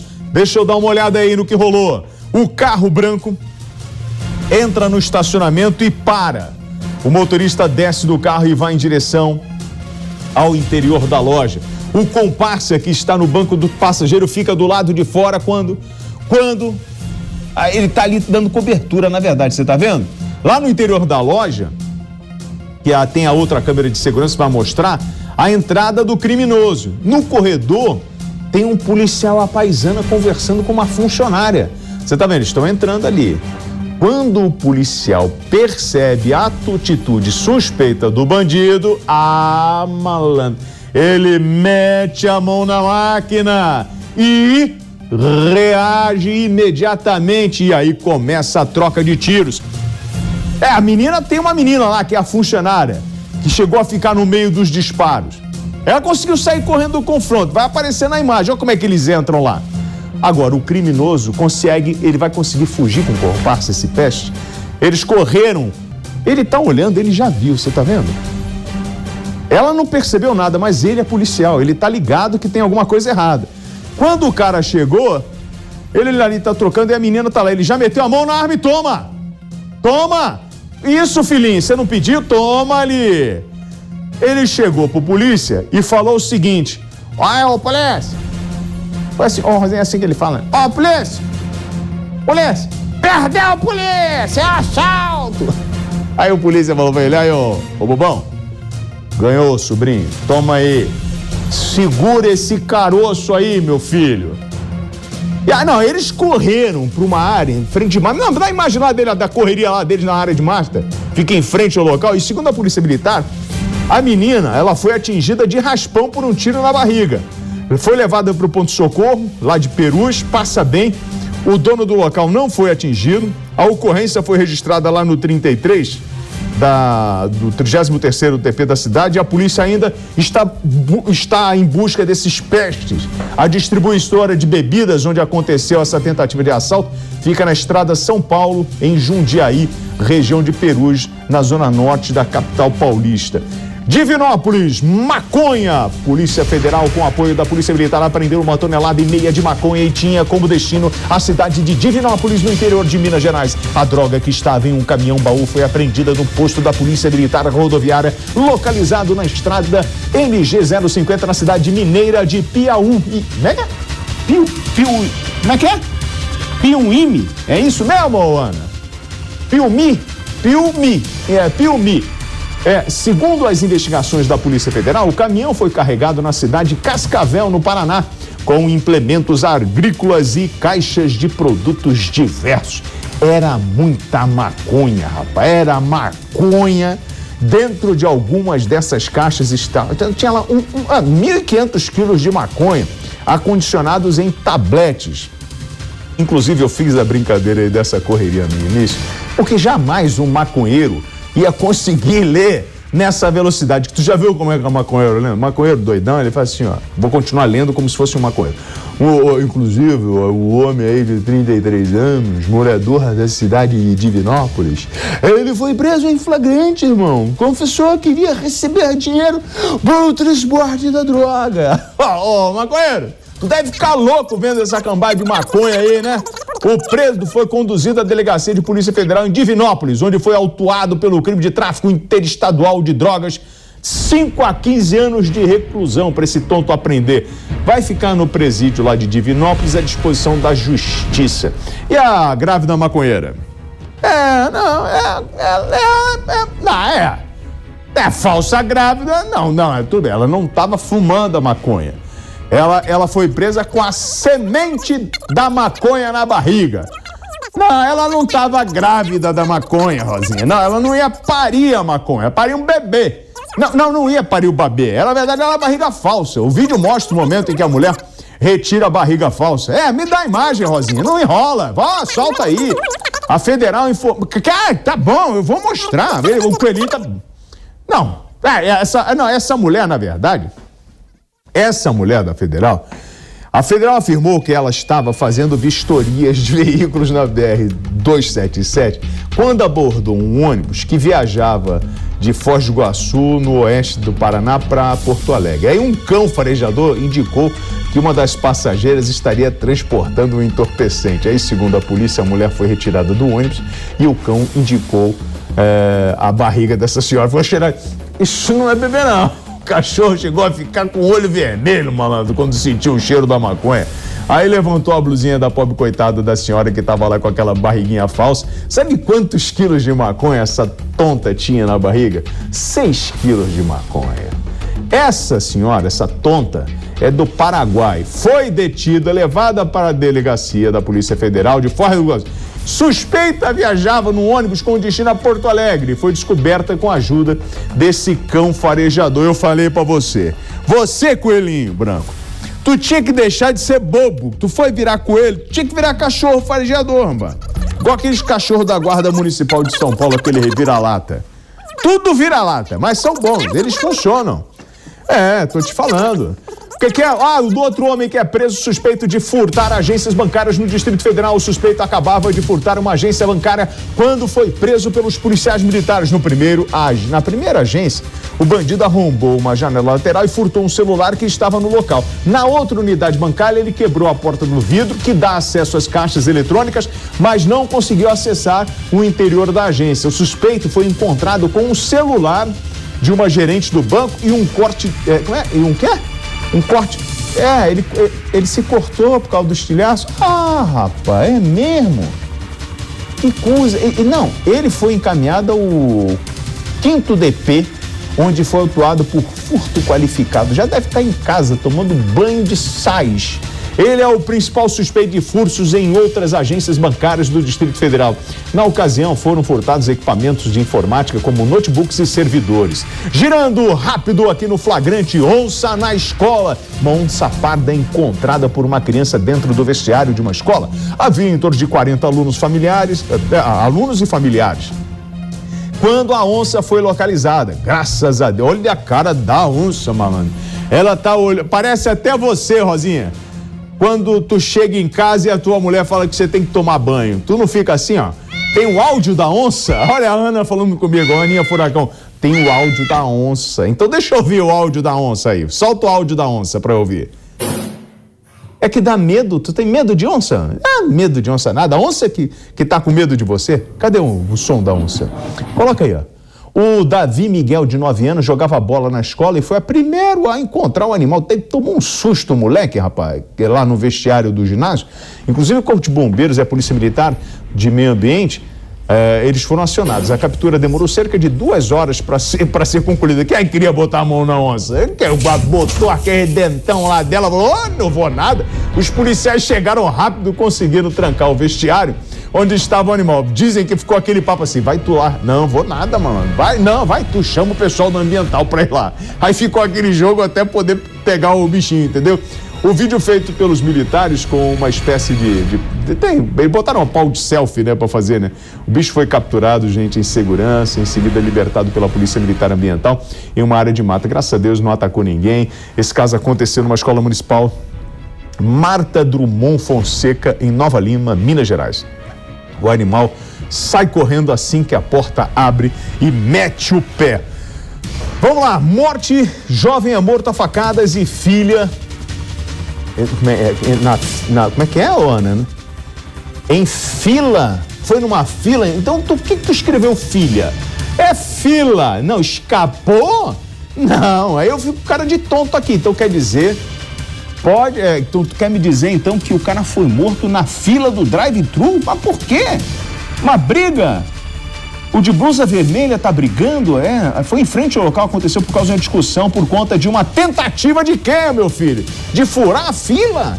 Jura? Os envolvidos aguardavam na fila de um restaurante para realizar o pedido quando houve uma discussão. O Gabriel Gomes era passageiro de um carro e discutiu com o motorista do outro automóvel. A mulher de Gabriel, Vitória Blenda, que prestou depoimento à polícia, afirmou que ela e o marido e um amigo estavam em uma fila dupla do drive-thru e que o suspeito pensou que eles estariam tentando entrar no local na vez dele. Os dois saíram dos veículos e a briga continuou do outro lado da rua. Além de Gabriel, sua namorada e um amigo do casal ocupavam o automóvel. O Gabriel, de seus 25 anos, foi ferido na região do tórax por uma faca. Os socorristas foram acionados para atender o jovem, que foi encaminhado ao hospital. Devido às gravidades dos ferimentos, ele não resistiu. O autor das facadas saiu do local e ainda não foi localizado. O corpo do Gabriel foi encaminhado para o Instituto Médico Legal. O advogado de Gabriel, a advogada, a Débora Regina Brenda, informou que o jovem e o suspeito não se conheciam e que a família dele deseja justiça. Inclusive, a Delegacia de Homicídios investiga a morte que aconteceu na lanchonete que fica na Avenida Brasil, uma das vias mais movimentadas de Cascavel, no oeste do Paraná. E tem um detalhe: se você tem o paradeiro desse agressor, denuncie no Disque Denúncia 190. Faça isso agora. Meus sentimentos à família. Eu tô esperando aqui que eles estão falando aqui, ó. Se apareceu o carro da noiva, apareceu não sei o que vocês estão falando aqui, eu tô ouvindo tudo. O que eu tenho que falar pro povo de casa? Que vocês estão mais perdidos que... Hein? Cadê a noiva, minha filha? Solta a noiva aí. Deixa eu dar uma olhada na noiva. O que tem a noiva? Ela foi de fusquinha pro casamento, é isso? E o fusca enguiçou? Ah, não, peraí, para tudo. Vocês estão brincando. A noiva falou assim, eu quero ir pro casamento, amor. Aí, isso é ideia de marido, mano. Não é ideia de marido. E o que aconteceu? Vamos pro casamento? Vamos. A noiva, ela fala assim, eu vou de fusquinha. Aí os padrinhos, bora, fusquinha, todo azulzinho, bonitão, fuscão, roda lá. Aquela faixa branca no pneu, que tá faltando no mercado, isso aí tá difícil de achar pra caramba. E aí, a turma foi, vamos levar ela pro casamento. Todo mundo, numa disposição, né? O fusquinha engasgou, não sei se foi o giglê que ficou entupido, o carburador que deu um problema. Aí o vídeo tá mostrando a disposição dos amigos, padrinha, turma toda empurrando o fusquinho pra pegar no tranco. Mas o bichinho não pegava, né? E de acordo com a noiva, Juliana Ferreira, apesar do imprevisto, tudo deu certo durante a cerimônia e a festa. Inclusive o casamento aconteceu na Praia da Enseada, em Bertioga, litoral de São Paulo. Deixa eu te falar uma coisa, aproveitando, eu vou contar uma coisa pra vocês. Essa senhora, ela já não está mais entre a gente, então eu posso contar. Ela fazia bolo na zona norte do Rio de Janeiro, Dona Denise. Minha mãe vai ouvir isso, minha mãe vai virar de cambalhota em casa agora que eu vou contar. A Denise fazia bolo pra rapaziada, né? Aí um belo dia, ela estava indo para um casamento. Rapaz, o bolo caiu dentro do Fusca. Era um Fusca também. E não dava tempo. O que ela fez? Ela foi, parou o Fusca na garagem de casa, recolheu o bolo. O bolo é aquele bolo de frutas, sabe? Antigamente tinha isso, né? Você fazia uma camada de bolo, Tu não sabe fazer bolo, Rosinha? Deixa eu explicar, vamos lá. Farinha, ovo, manteiga, fermento, isso aí, bate tudo. Pá, tipo massa pão de ló, você bota ali. Aí depois tem o leite condensado. Leite condensado você tem que pegar aquela lata de leite condensado, cozinhar na panela. Eu já faço assim. Agora apesar que, cozinha na panela. Coloco lá bonitinho, faz uma camada de bolo, uma camada de leite condensado, outra de bolo e coloca a fruta em cima e recheio do lado. Caiu tudo, ela foi... Não tinha o que fazer, estava em cima da hora, ela botou tudo na forma de novo e fez e confeitou mais uma vez. Resumindo, levou para o casamento, todo mundo comeu e foi elogiar. Falou, minha senhora, esse bolo cheio de frutas, né? Assim, um bolo recheado. Ela falou assim, olha, é uma técnica nova que eu aprendi. E qual é o nome da técnica? Chama-se a freada do Fusca. Galera! Beijo grande para todos os senhores. Parecia o Jô Soares se despedindo, né? Muito obrigado pela audiência. O programa Flagrante fica por aqui. Saúde e paz. Tamo juntos. E não se esquecem, eu sou o WT. Não faço acordo com o vagabundo. E aqui o papo é reto. Bom final de semana. Flagrante. A opinião dos nossos comentaristas não reflete necessariamente a opinião do Grupo Jovem Pan de Comunicação. Realização Jovem Pan News.